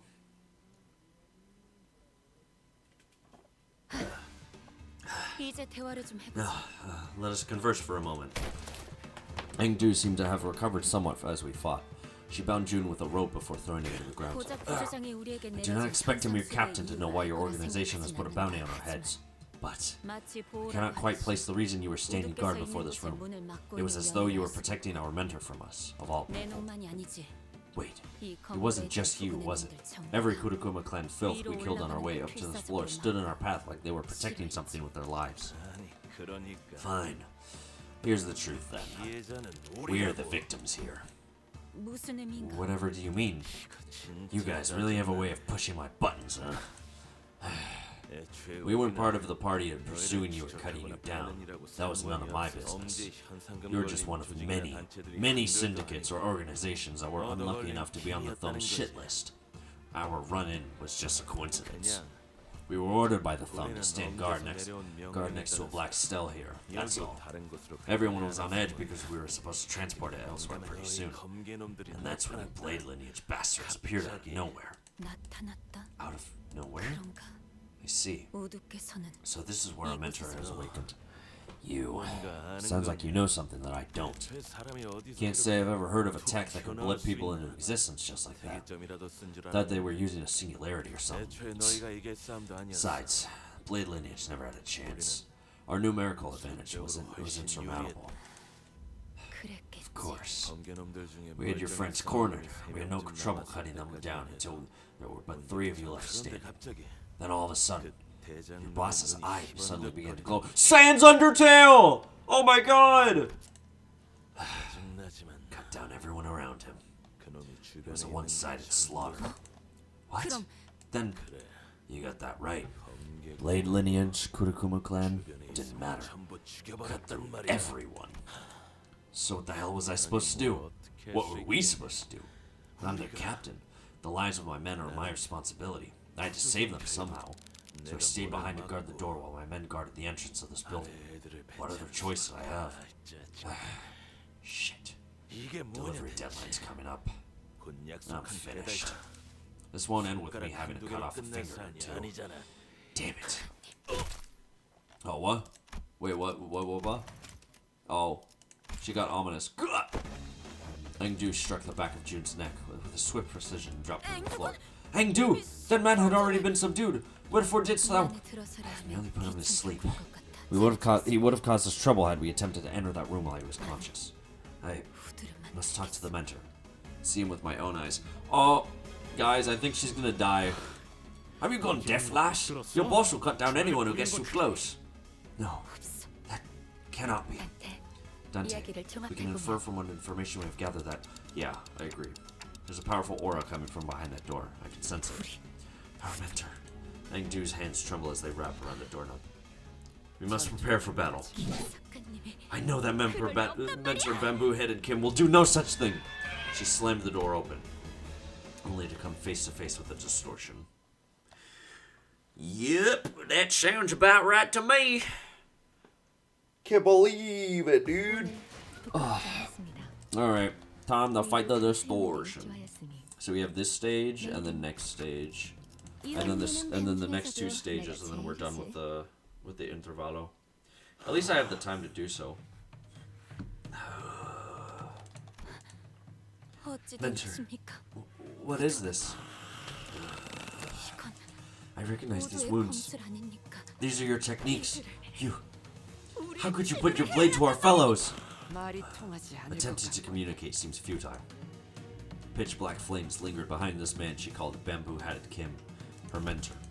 Something had devoured him. There was something in his eyes. Fiendish malevolence. I could definitely sense it. This was a distortion. Cease your beastly howls and talk to me, please. Say something. Oi, don't get too close! The distortion unsheathed its blade. In the blink of an eye, it sensed that something had entered its range.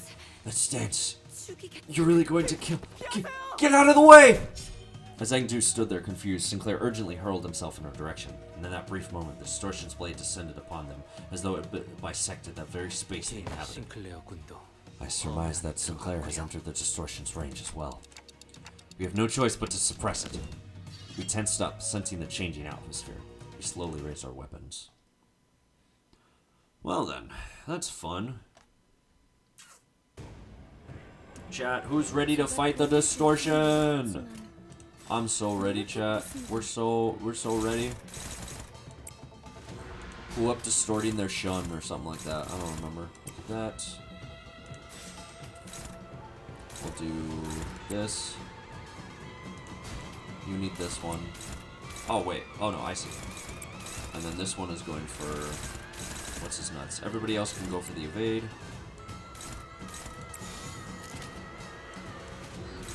I need Don to be able to hit to get the bleed on him. So nice. Come on. Let's go, Faust. Nice. That's my girl right there. Hell yeah, Faust. Oh, Gregor. Let's go, Gregor. Nice. Okay, that's fine. That's fine. It don't really matter. Come on, Heathcliff. No, Heathcliff. That's fine. He's gonna go into Dullahan, and we'll be able to use the skill 3. Oh my God, he has 2 evades? I thought he was only gonna have 1 evade. Ah, shuckaroonies. I was really hoping that Don would have been able to apply some bleed to him. Jesus, he has guaranteed crits already. All right, well, I guess not then. We'll do that. That's for Gregor. Oh, that's right. We only have 4 of the things, so we gotta be careful. Okay. This is favored, but it's better than nothing. We'll go for the unopposed.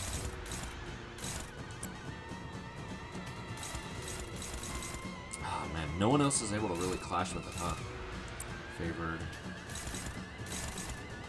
Dominating. It's just against Heathcliff, huh? I guess we'll go for this one so that we can apply some bleed. Nice. Let's go, Faust. Alright. Let's go, Rodion. Nice. Let's go. Alright. Apply some of that Deathrite Venom. Okay. Let's go, Gregor. And then Heathcliff is going to be able to. So, yeah, Marceau is going to clash, which is always nice. Nice, nice. Oh, he gains sanity the more that we win our clashes. Because all of his coins are negative. Oh, crap. And of course, Heathcliff won both of his at -26. How did he win those? Oh, he staggered. Oh, wait, he staggered. Wait. This is a huge gamble. What is this? Only a 30% chance? 35% chance, but I gotta go for it. I mean, if Gregor gets that hit in, like, that's huge, huge damage. Alright, let's go. Come on, Gregor. I need you to get that. I need you to get that crit. First off, he needs his coin, and then he needs crit.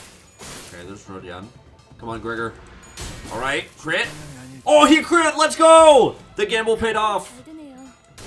Let's go, dude. This is huge. This is huge. Nice. Alright, doing pretty good. Doing pretty good. Okay, so now we can start stealing attacks. That's always nice. Favored. We're gonna start using big attacks for this kind of stuff. I'll take that one. Don Quixote can get this one, and then this one will stay. This one's dominating. Wait, which one was favored? Yeah, this one is dominating, so we want that one. I guess Gregor can take the counter. Nice. Oh. All right, this guy should be dead soon. Youch. That's fine. All right, die. Let's get a Rodion. Die. Kill him. Nice. That was easy. Woo!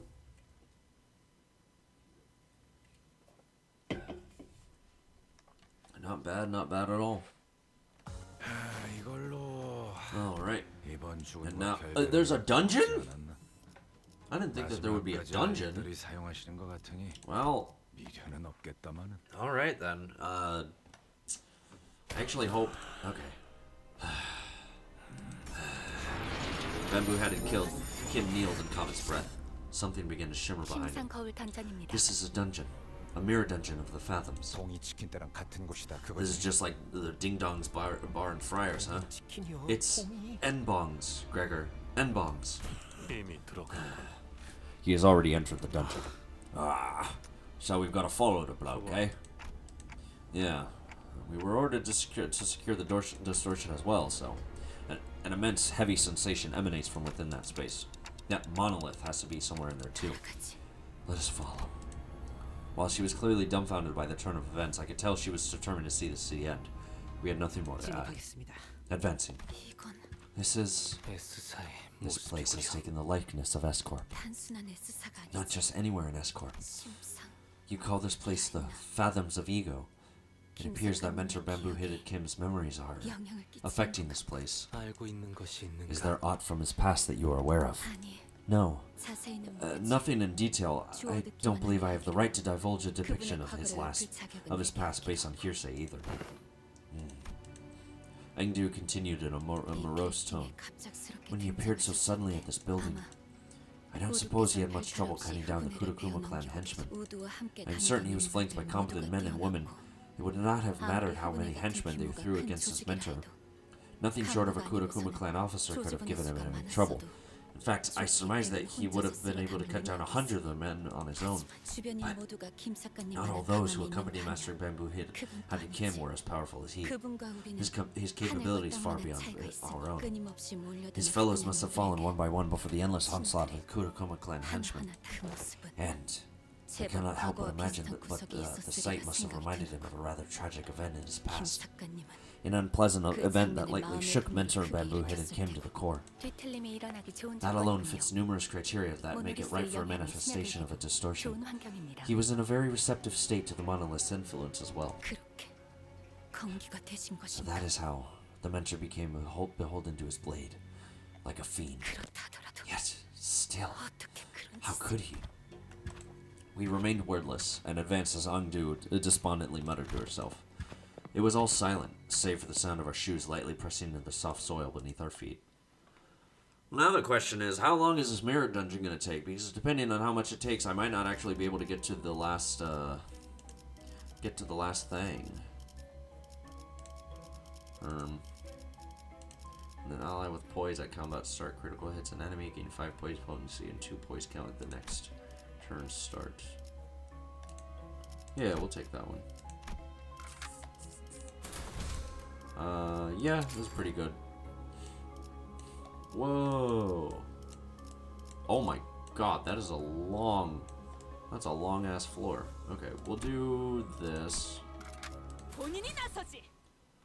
Okay, well, let's see what happens. Oh boy. Oh my goodness.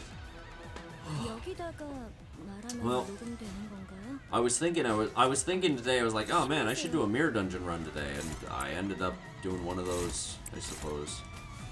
It was kind of funny, but, you know, at the same time.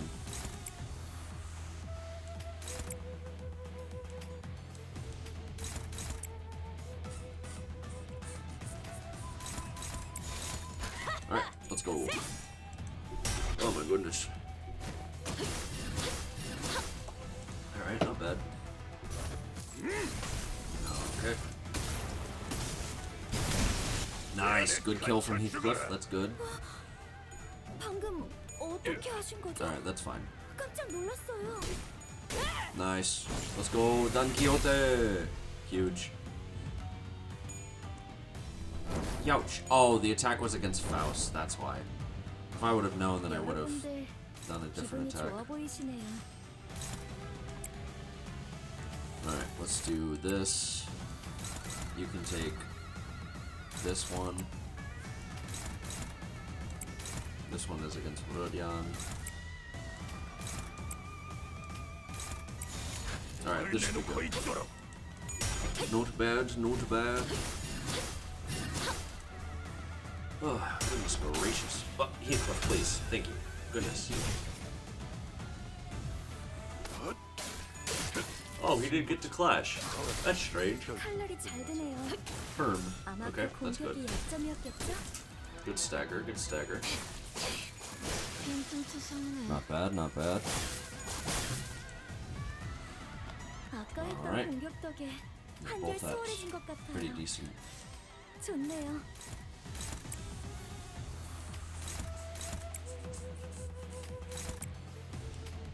that.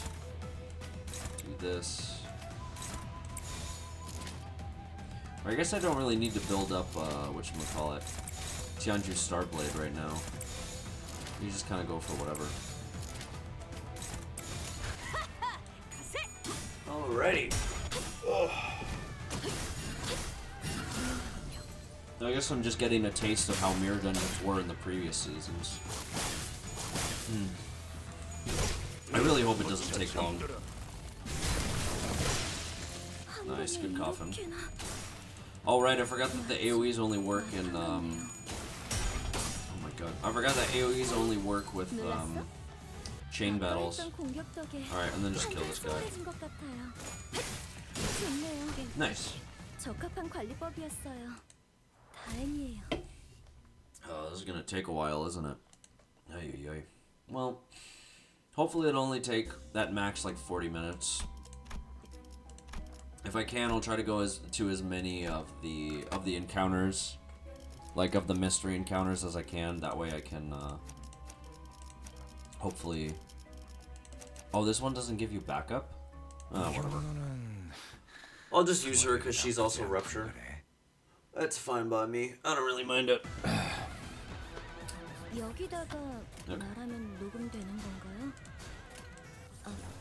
Do that. Alrighty. And of course, Guardian loses her Clash. Because of course she does. And... oh no, Gregor didn't.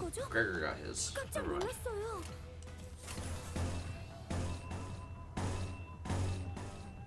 Do that. Yep. Let's go, Faust! Oh. Goodness gracious. Nice. Let's go, Faust. It's pretty good.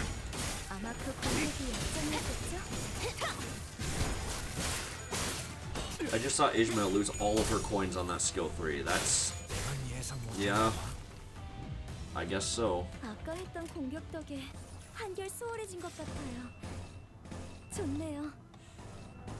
Let's do this.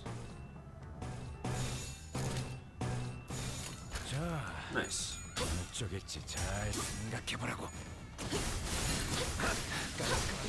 Nice. And then kill this guy.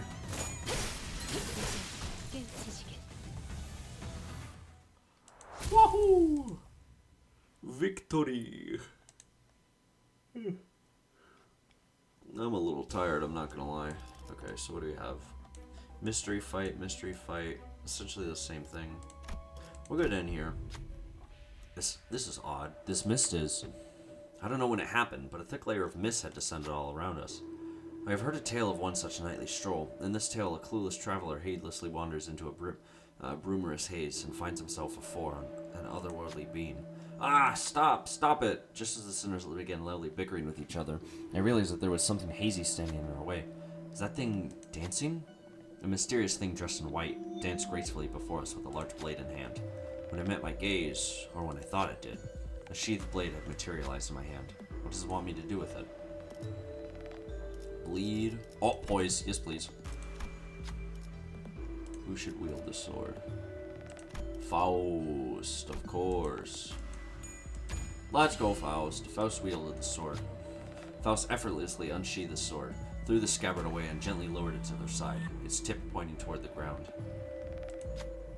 The thing giggled as it disappeared, somehow finding the situation humorous, and left behind a broken blade.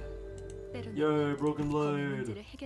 When an ally critical hits an enemy, deal an additional poise potency divided by 3 pride damage. Oh, blade lineage identifies when they blade lineage identities when they critically hit an enemy, deal an additional poise potency by 2 pride damage instead. Okay. That's cool. I don't think I have any Blade Lineage characters though.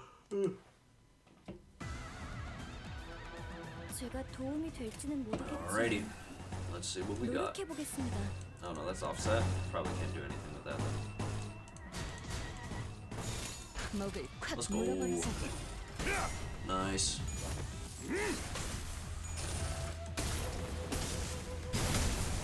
Not bad, not bad.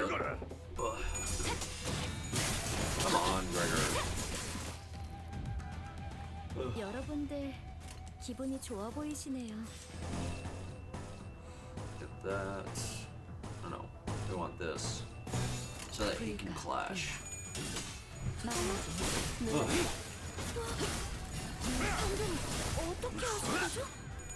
Goodness gracious!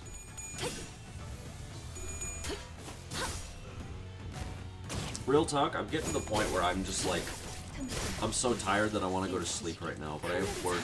But I have to leave for work in like an hour, so I don't want to, you know, I don't want to, but I probably should. Alright, then I guess we could just go for damage now.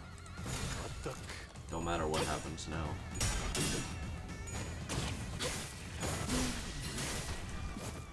Alrighty.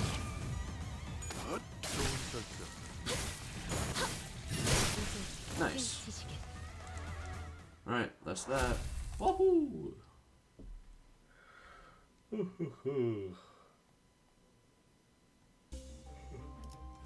Another encounter.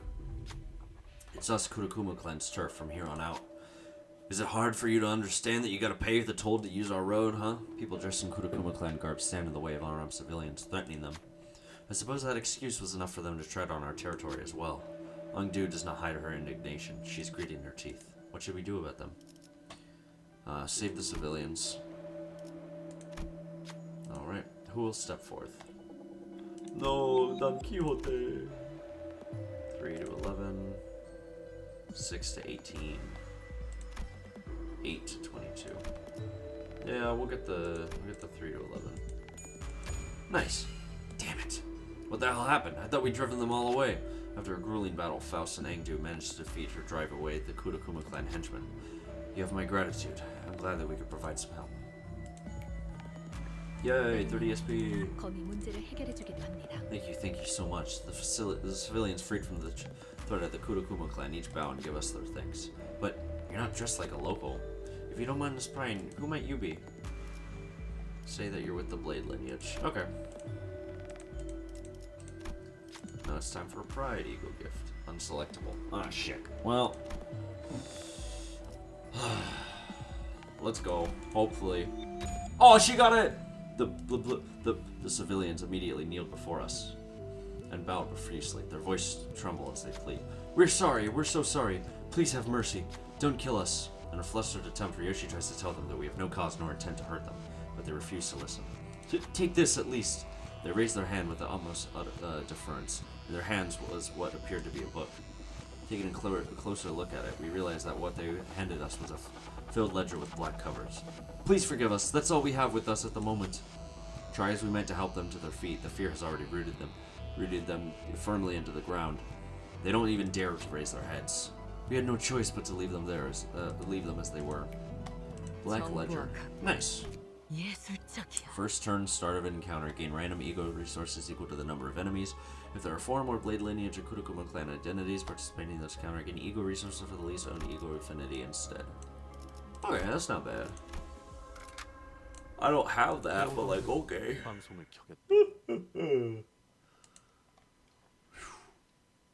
Ooh. Alrighty. Let's go, chat. Alright, get that. Alright, I gotta get these two. Alright, so far so good.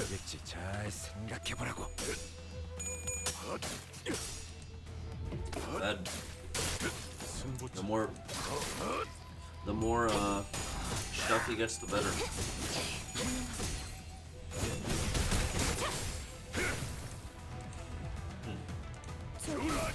Not bad. 40 SP, not bad. Woo! Nice. 방금 어떻게 하신 거죠? Oh man. I really hope that this mirror dungeon doesn't take long, but from what I know, it's probably gonna take a while. Nice. 여러분들 Not bad, not bad. 기분이 좋아 보이시네요. Yeah, we'll go with that. Another coffin, so that's always nice. I think that's it though. There might be more though. Oh no, we're good. Wahoo, we did it! Yippee! Oh,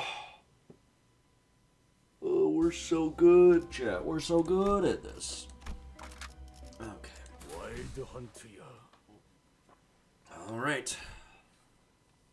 Is this bamboo-headed Kim? If it is, no. This is Blade Lineage. Okay. 될지는 모르겠지만 Well, 노력해 보겠습니다. we'll do this. Gain some coffin.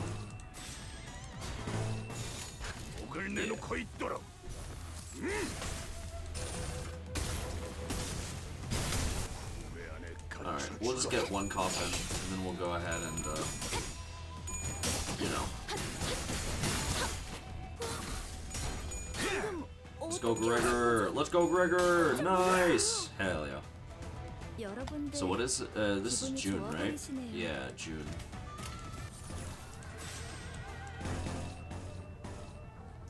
Go with this.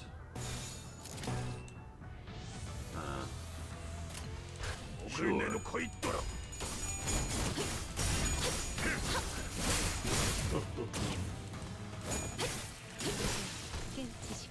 Nice. 잘 Not bad. 보네요. 아마 그 공격이 약점이었겠죠? Ouch. Ouch. Very, very icky. No good. Oh, come on. Thank you. Not bad, actually. That's pretty good. 아까 했던 공격 덕에 한결 수월해진 것 같아요. 좋네요. Alright, they're both at two snake arms, so that's good.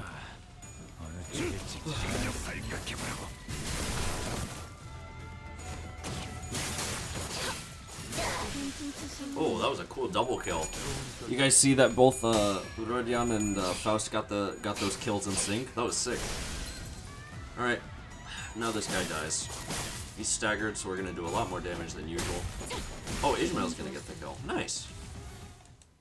Overall, cool. Cool. That's already been 15 minutes, my goodness. Oh. Alrighty. Oh, is that... Wait. No, is it just one floor? The Spencer's hum fills the air. It knows what we want. We also know what it wants. Okay. Let's go ahead and get this one. Let's get this one. And unfortunately, we can't really... Let's take away this bleed. And then see if we can... Oh, I guess I can't enhance, huh? Well... Yeah, can't really enhance much, so... Yeah, we'll just go ahead and take that. And then for a rest... Feel free to take a rest here. Oh, right. No, this is where I would go to enhance it. Oh, shuckaroonies. I don't have many gifts, so... Alright. Let's fight Bamboo-Hatted Kim. I hope that this is the only floor that we have to fight him in, because if we have to fight him multiple times... So that thing behind him is... Indeed. That is the monolith. The artifact must have entered his fathoms of ego the moment it imbued Bamboo-Hatted Kim with strength. This manor must be...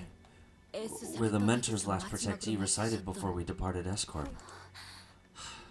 Such a massacre. Mentor. Was this carnage the memory that has haunted your dreams and your waking hours for so long? Yet, the deaths of our dear fellows. Oh, excuse me. Tears begin to well in Nangdu's eyes. Ah, again, something murmurs in my head. Is this Bamboo-Hatted Kim's past? A somber voice drenched with woe echoes in my head. For a fleeting moment, I once had this thing people called honor. Vile men whose hearts were consumed by evil often approach virtuous officials to seek harm. and I considered it an honorable deed to be a protector of the virtuous, to hew those that sought harm against them. Yet to be virtuous in a world of the vicious was to be prey to this merciless world. And before such overwhelming might of the vicious, the irrevocably corrupt officials, my strength was inconsequential. I had little choice but to leave escort, cradling my broken spirit alongside my fellows. I had left my scarred honor behind at the land of my failure. We became vagabonds, lost, wandering, and weary, aimless drifters without a place to call their home. Even their faith in my decision to leave began to crumble piece by piece. So did faith in myself. I began to fall apart. I have already failed once. What's there to say that I am not failing my dear fellows once again? The least I could do is to help them lead a stable life. Yet that invitation I received only led them to their demise. In the end, I failed my mission. I failed my honor. I failed my dear fellows. Again, I returned to the land of my failure. The voice continued to murmur, but it had devolved into nothing but a low growl, a quiet and incoherent rumbling. I can't help but feel a bit of sympathy at his suffocatingly painful past. But that's exactly why we have to face him, to free him from this distortion. Guys, we're putting an end to this, right here, right now. Yes. It appears that we have no choice. Angdu's grown far too agitated to function properly in this battle. It's all up to us now. Oh boy. It would have been cool if they had like an Angdu support unit. Alright. Oh, finally, a focus encounter. Thank the heavens. Oh no, that's... So we'll do this. What's the... The strongest is 13, so I'd rather have a 14 go instead. Oh, this is an 11? Sure. That one's against Gregor. Okay, cool. Actually, I'll take one of these. Yeah, I'll take one of those. Heathcliff can go for the evade, I suppose. Yeah, we'll go for the evade. Alright, let's go gambling!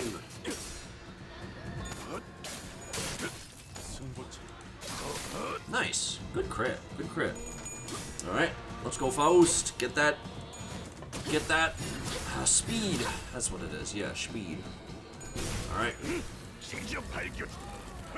Good attack from Heathcliff. Nice, nice, nice. Nice. Okay. Ah, she was this close to getting it. Man, that sucks. And then this is the... Okay, at least Gregor didn't let me down. Man, that really sucks. Okay, so I gotta try to have Rodion not go for anything, because she's gonna lose. We'll have you go for one of the stronger ones for dominating. We'll also have you go for one of the stronger ones. You can go for an unopposed. You can take this. No, he can't take that. I guess... Shit. Well, I guess I've got to have her at least do something, so we'll do our best. One-sided guard, but it's fine, because I need Heathcliff to go into Dullahan so that he can prepare his sanity for the skill 3. I know... Oh my god, wait, never mind. Rodion is cracked. No, she's actually amazing. Never mind. She's goated. Okay, and I remember that, yeah, every single time he loses a clash, he gains more sanity, which makes it easier for us. So that's good. This is very helpful. This is very helpful. So far, so good. Nice. Let's go, Faust. Let's go. Nice. She didn't get a clash in, but it's fine. Alright, let's... This one seems to be the most, yeah, the most prominent. So we'll do that. How many negative effects does he have on him? Not a lot. Well, and she doesn't have much poise either. We'll go for this one. Rodion can get this. Heathcliff can go ahead and take the counter. And then Gegger can take this one. This one is against Iggy Mail. No, I'll have Merceau take the counter, actually. Nice. Alright. Let's go, Faust! Taking the strong attack out of the way with her skill 3 is pretty good. Nice! And we staggered? Hell yeah. Sticky Mug. Nice. Not bad. So I guess that means no clashes for right now. Okay, next turn we gotta use the guard with the snakes. For now we're kind of just building up poise and such. Oh.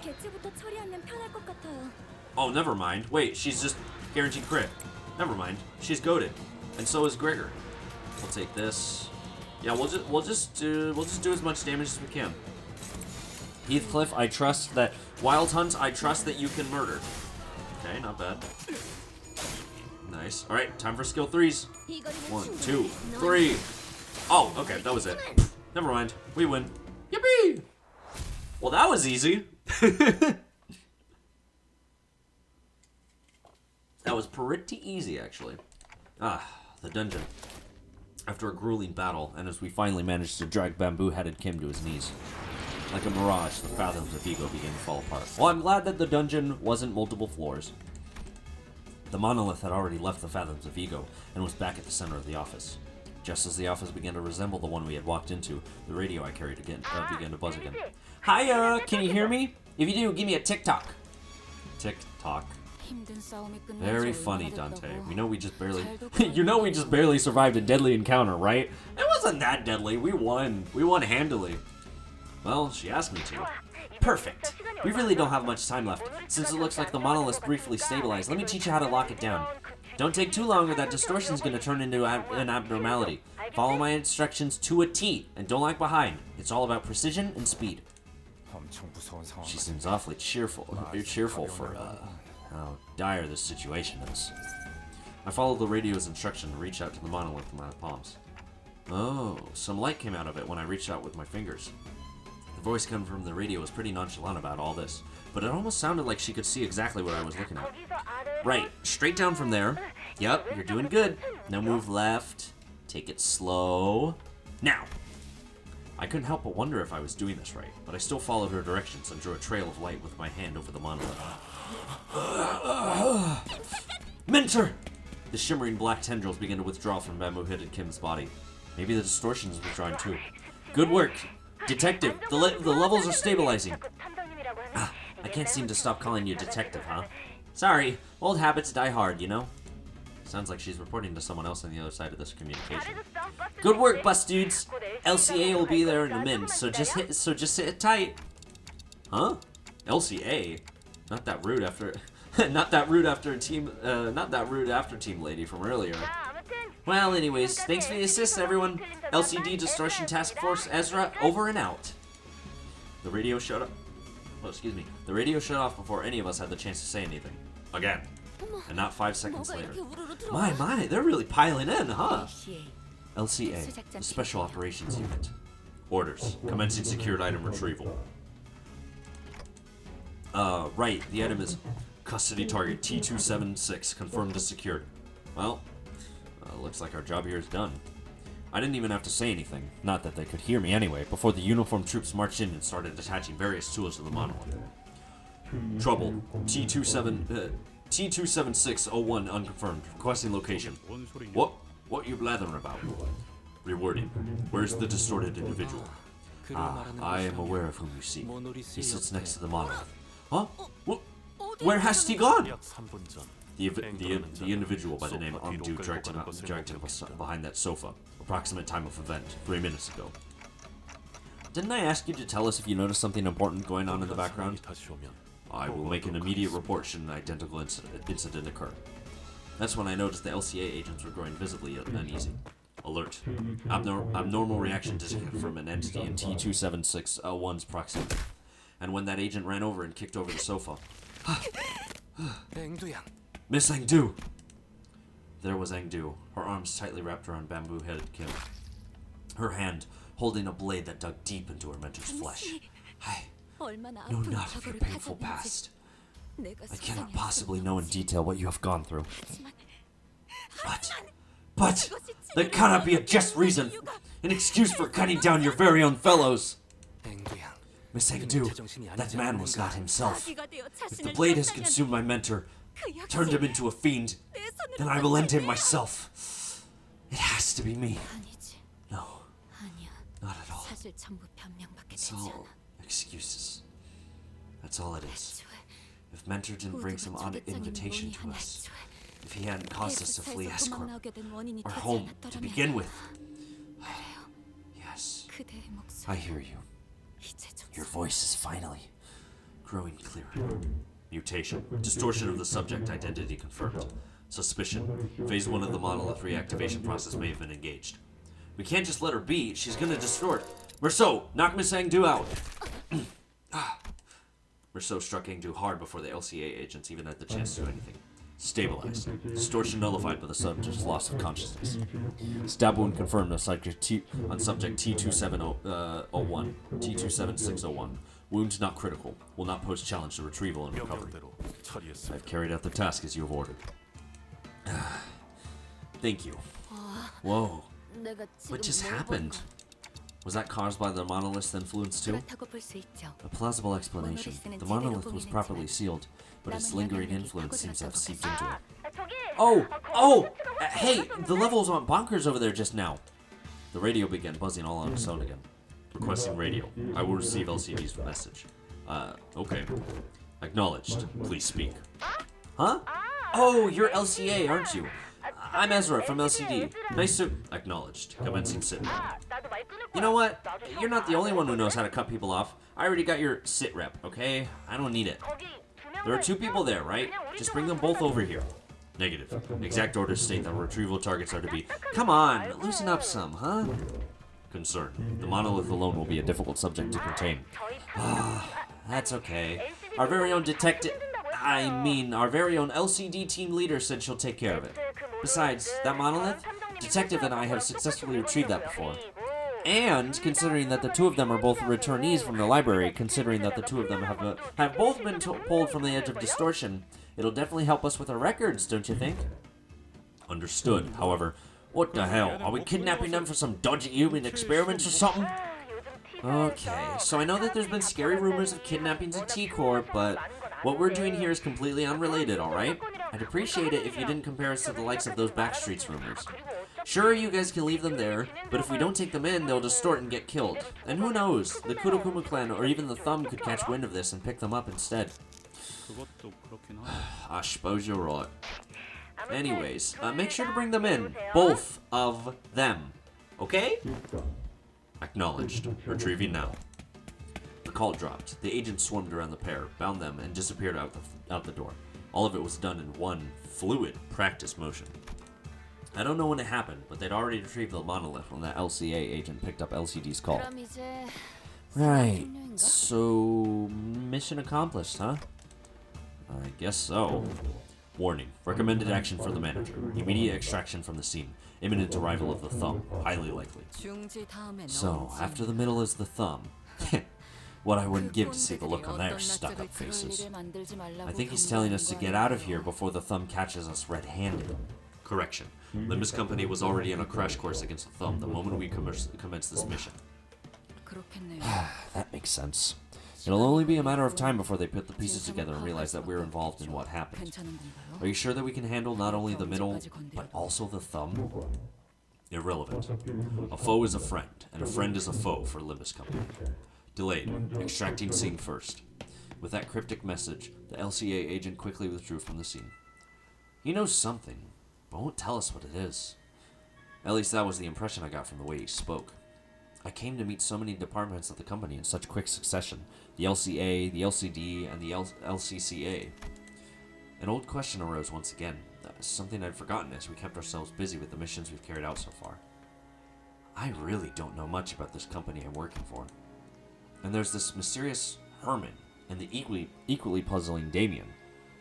He seems to like Sinclair a lot. I saw them kissing one time. It was kind of weird. But like, you go, dude. Maybe in the grand scheme of things, I really don't know anything. Maybe what I know amounts to nothing more than a pinch of knowledge available to the powers that be. I thought we were pretty deep into our journey, but I guess I was starting to feel that in the far future, if I were to look back on the records of this journey, we wouldn't even be 10 pages into the book. I began walking back to the bus with the sinners, my head further mired in confusion.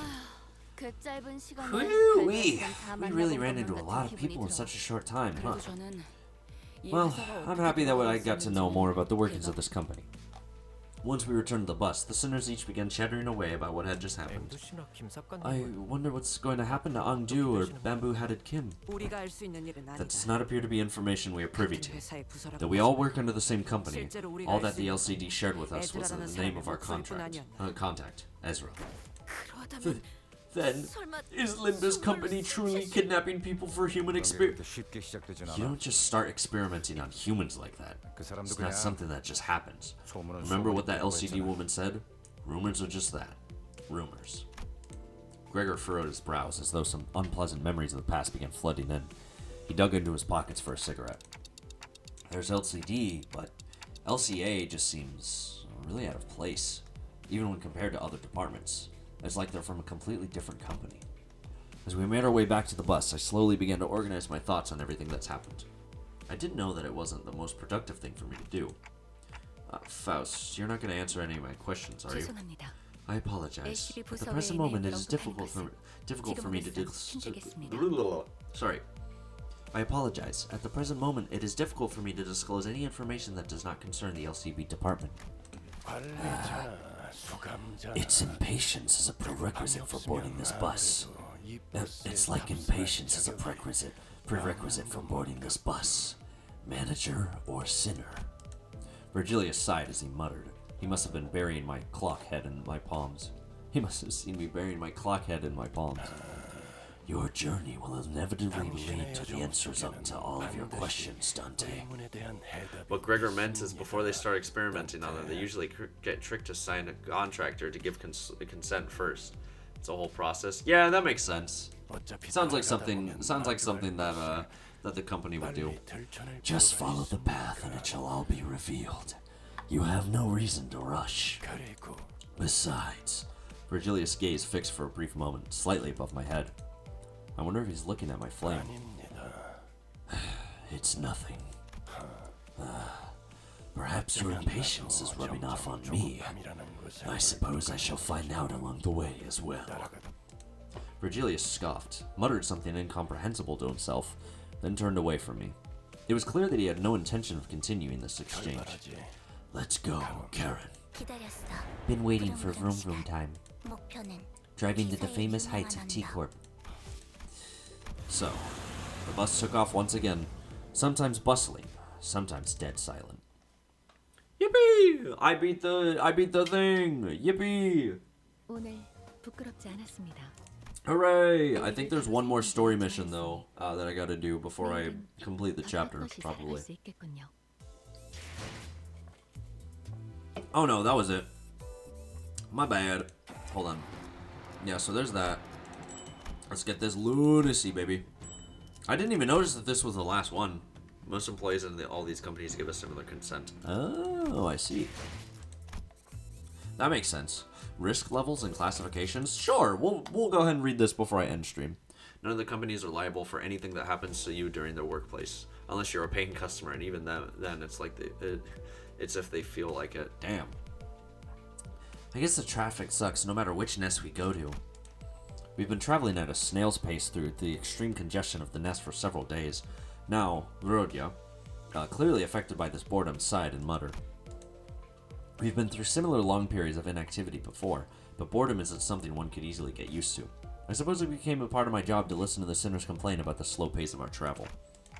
How much longer until the T-Corp immigration checkpoint? My only option is to give them a reminder of how far we are from our destination. Considering that we will be on standby for approximately a day at our next stop, and taking into account various other stops we will be making en route, our estimated time of arrival is in 3 days. Do they not have voice lines? Oh, they don't have voice lines! No, what happened? Oh, I missed their voices. Aw. It's not like we're traveling very far. With this awful traffic, it feels way further than it really is. Gregor's right. It didn't seem like the city was that big. Maybe there's something to these inevitable, overly long travel times. Something I'm not yet to understand. I guess driving around in a large bus through the narrow back streets is what's taking us such a long time. I believe that that would have been far faster to march on foot. Yet what of our room and board? Are you unaware that camping out in the open is a natural part of any long march? Hey, Officer Otis, not everyone's been a soldier here. And if we're unlucky, we might even run into those terrifying sweepers before the break of dawn. Even a partial mention, their name drains all color from Sinclair's face. I remember what the Sinners once told me about them. Voices for Intervalos get added during their events rerun. Oh, that's interesting. That before the break of dawn, there are these things called sweepers that sweeps up every trash in the back streets. It's kind of terrifying how broad their definition of trash can be.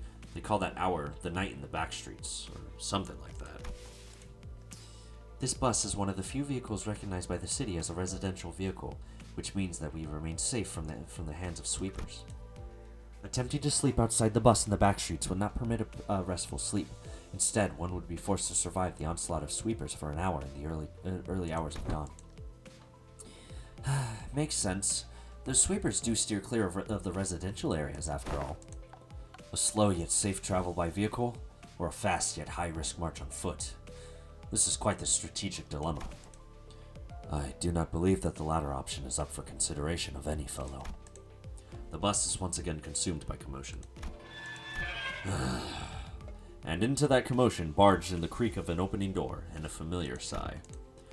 I understand that you all must be quite impatient, but we are precisely on schedule, so save your breaths and stop complaining.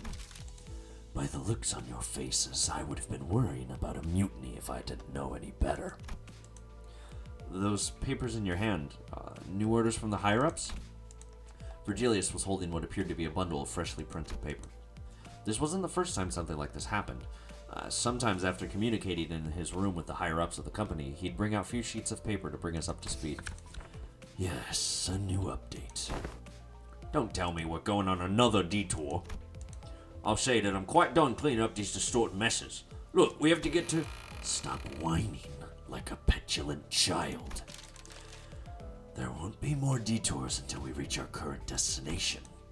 Virgilius furrowed his brows, walked up to the front of the bus, and leaned against one of the first row chairs. He began leisurely shuffling through the documents.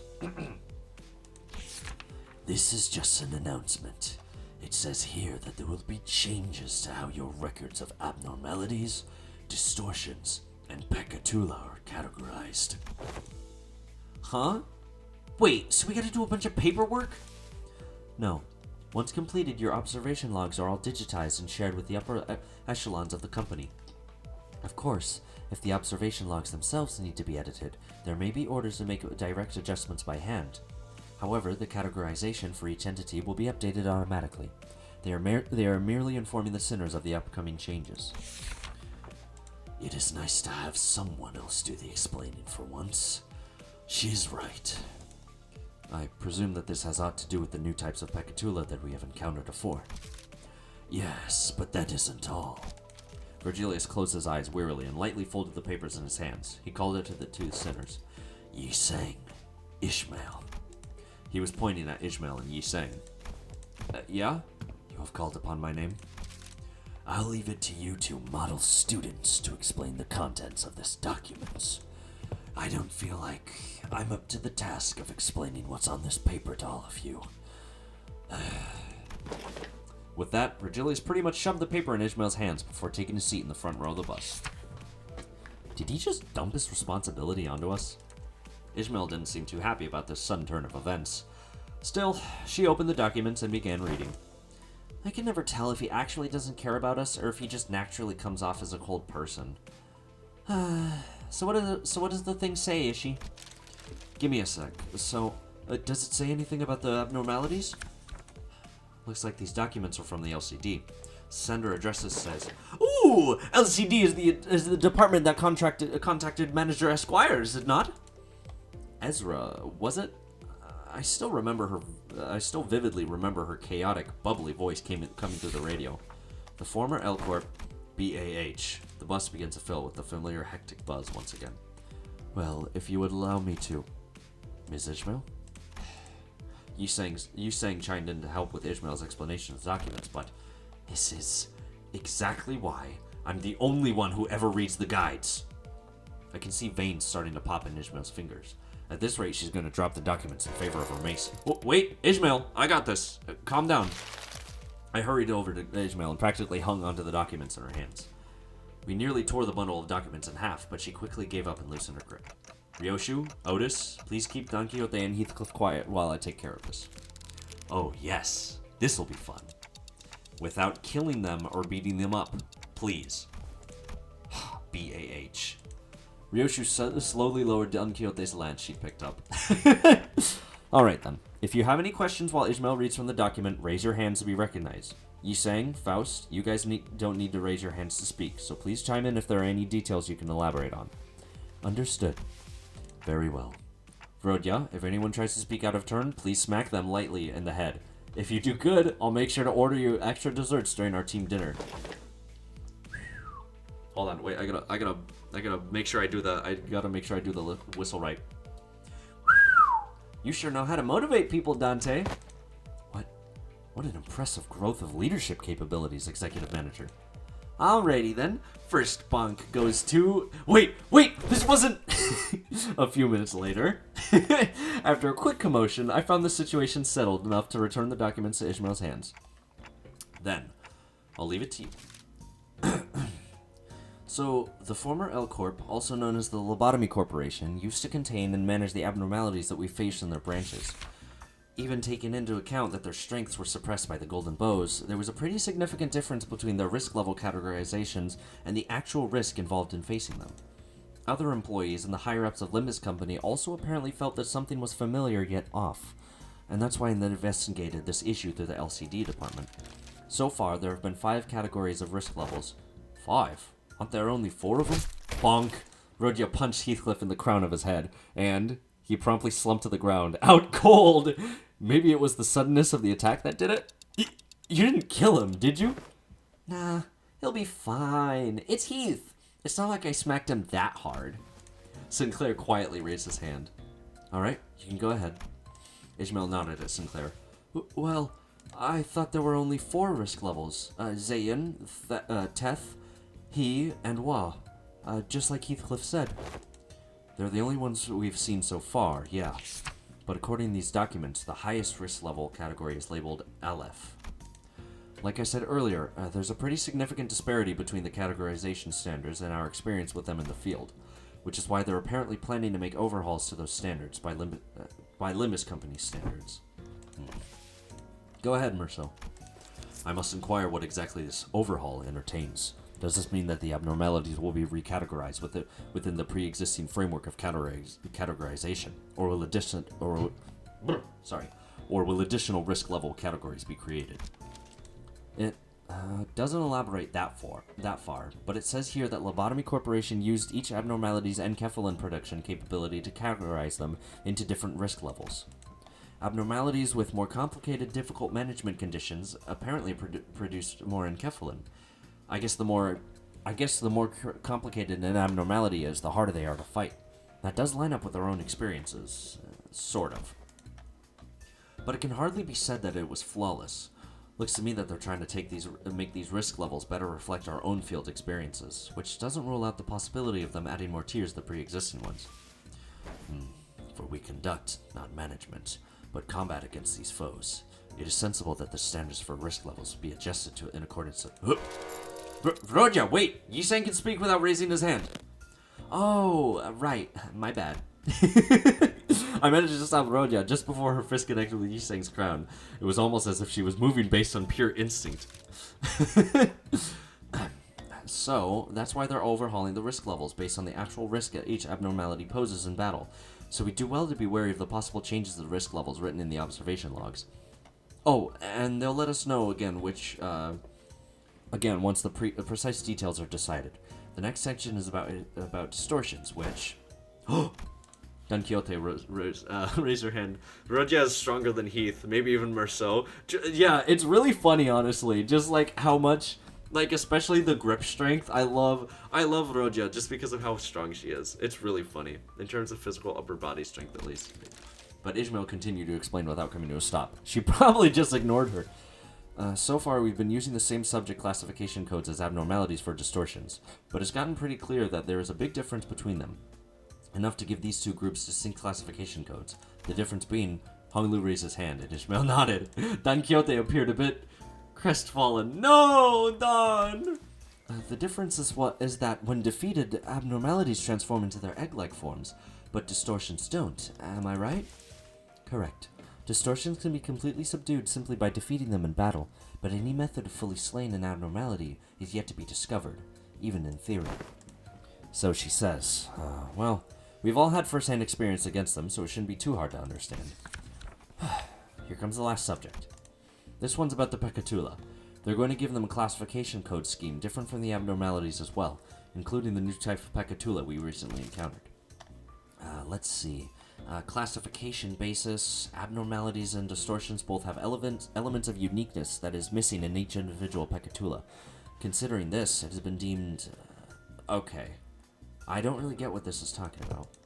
Faust walked up next to Ishmael and began to explain. Uniqueness, in this context, refers to the fact that no same entity exhibits the same location. It would be helpful to recall that our encounters with the Pecatula have always been against multiple duplicates of the same category of Pecatulum. However, no such encounters have been made against distortions and abnormalities. Hopefully, this has been a sufficient explanation for all.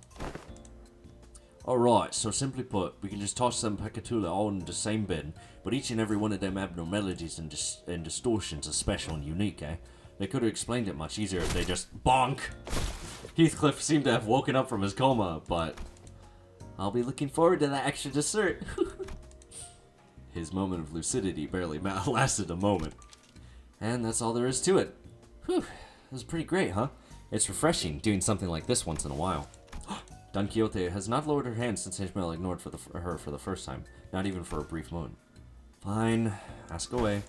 Dost thou know the name of the LCD employee who hath composed that report? Ishmael seemed a bit taken aback by that Don Quixote actually managed to ask a rather sensible question, even though it was asked with that very same enthusiasm she has when talking about fixers, that is. Oh, sure, give me a sec. Sender.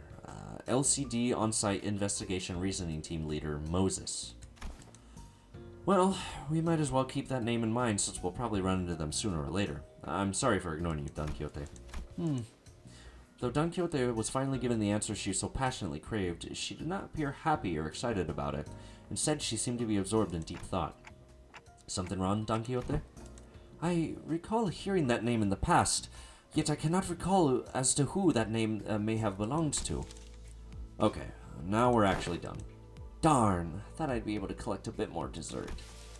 This was more time-consuming than it was initially expected, Dante. Now... oh, right. It's about time. Alright then. I hereby confirm today's close of business for the Sinners. This could have dragged on for much longer, but the Sinners were thankfully pretty cooperative, so we managed to finish our day early. I followed the Sinners to the back door of the bus, my heart a little lighter than it was at the start of the day. Huh. I feel like I'm forgetting something. It took me about 30 minutes to realize that we left Heathcliff out cold on the bus floor. Oh my god, that's so funny. I love that. They knocked out Heathcliff and they're just like, okay, well, off we go. Alright, so as usual, I'm going to try to do my mirror dungeon bonuses whenever I have the chance to do so. However, oh wait, hold on, there's a thing in here. Oh, past missions, yeah. I'll definitely be taking these, hell yeah. Nice. More of these is definitely going to help. I have 394. I could get any unit that I wanted right now. However, there are no currently available units that I want. That I can think of. The only one that I would really want, I actually really want Heisho Ryoshu. She seems very good for my team because she's pure rupture, which is very good for what I have at the moment. Unfortunately, she doesn't seem like she has any rupture poise, so she's not going to be doing crits. But just having her on the team would be really helpful. I could probably replace her with either Ishmael or I guess, Merceau, depending on how well she works, but I'm gonna have to wait until next season in order to get her, so it's gonna suck, but it's, you know, it's whatever. Aside from that, though, we're looking pretty good. Which one is this? Contempt, Awe, Gaze of Contempt, and that's his Bleed. Okay. I don't think that there's anything else that I really need to do at the moment. I can probably just make my Enkephalin. And like I said, I'm gonna do my mirror dungeons, on my own time when I have the chance. That's probably gonna be it for me. I have to leave for work in about 5 minutes, so I should probably get all this wrapped up. Thank you everybody for joining me. I hope that whenever the next banner happens, I'm probably not gonna summon for the new Merceau whenever that banner drops next week or in 2 weeks, whenever that happens, because from what I heard, he's a whatchamacallit? He's a Tremor Burn unit or Tremor Bleed, one of the two, and my whole thing is Rupture right now, so I'm probably not gonna get him. I might not. It depends what I'm feeling. But yeah, that's gonna be it for me. Tomorrow I will try to stream Secret of the Mimic depending on how early the game releases. And from then on, any Limbus streams will be Kanto 6, which is Heathcliff's story. I'm very excited for that one, actually. I really liked Ishmael's story and both Yiseng's story, so hopefully this one will also be equally as fun. Oh, 48 stages. Huh, that's gonna be fun. How many did Ishmael have? Hold on, I just want to make sure. How many did Ishmael have? Ishmael had 36. And how about Yiseng? Yiseng had 54, so it's leaning more towards Yiseng's. Alright, I'll have to prepare myself for that whenever that happens, because Yiseng's was horribly structured, so let's just hope. Anyways, that's gonna be it for me then. Thank you everybody for watching. Remember, Secret of the Mimic tomorrow, and I'm gonna go ahead and spout out my usual spiel. Remember, look both ways crossing the street, don't get hit by cars, and have a good day.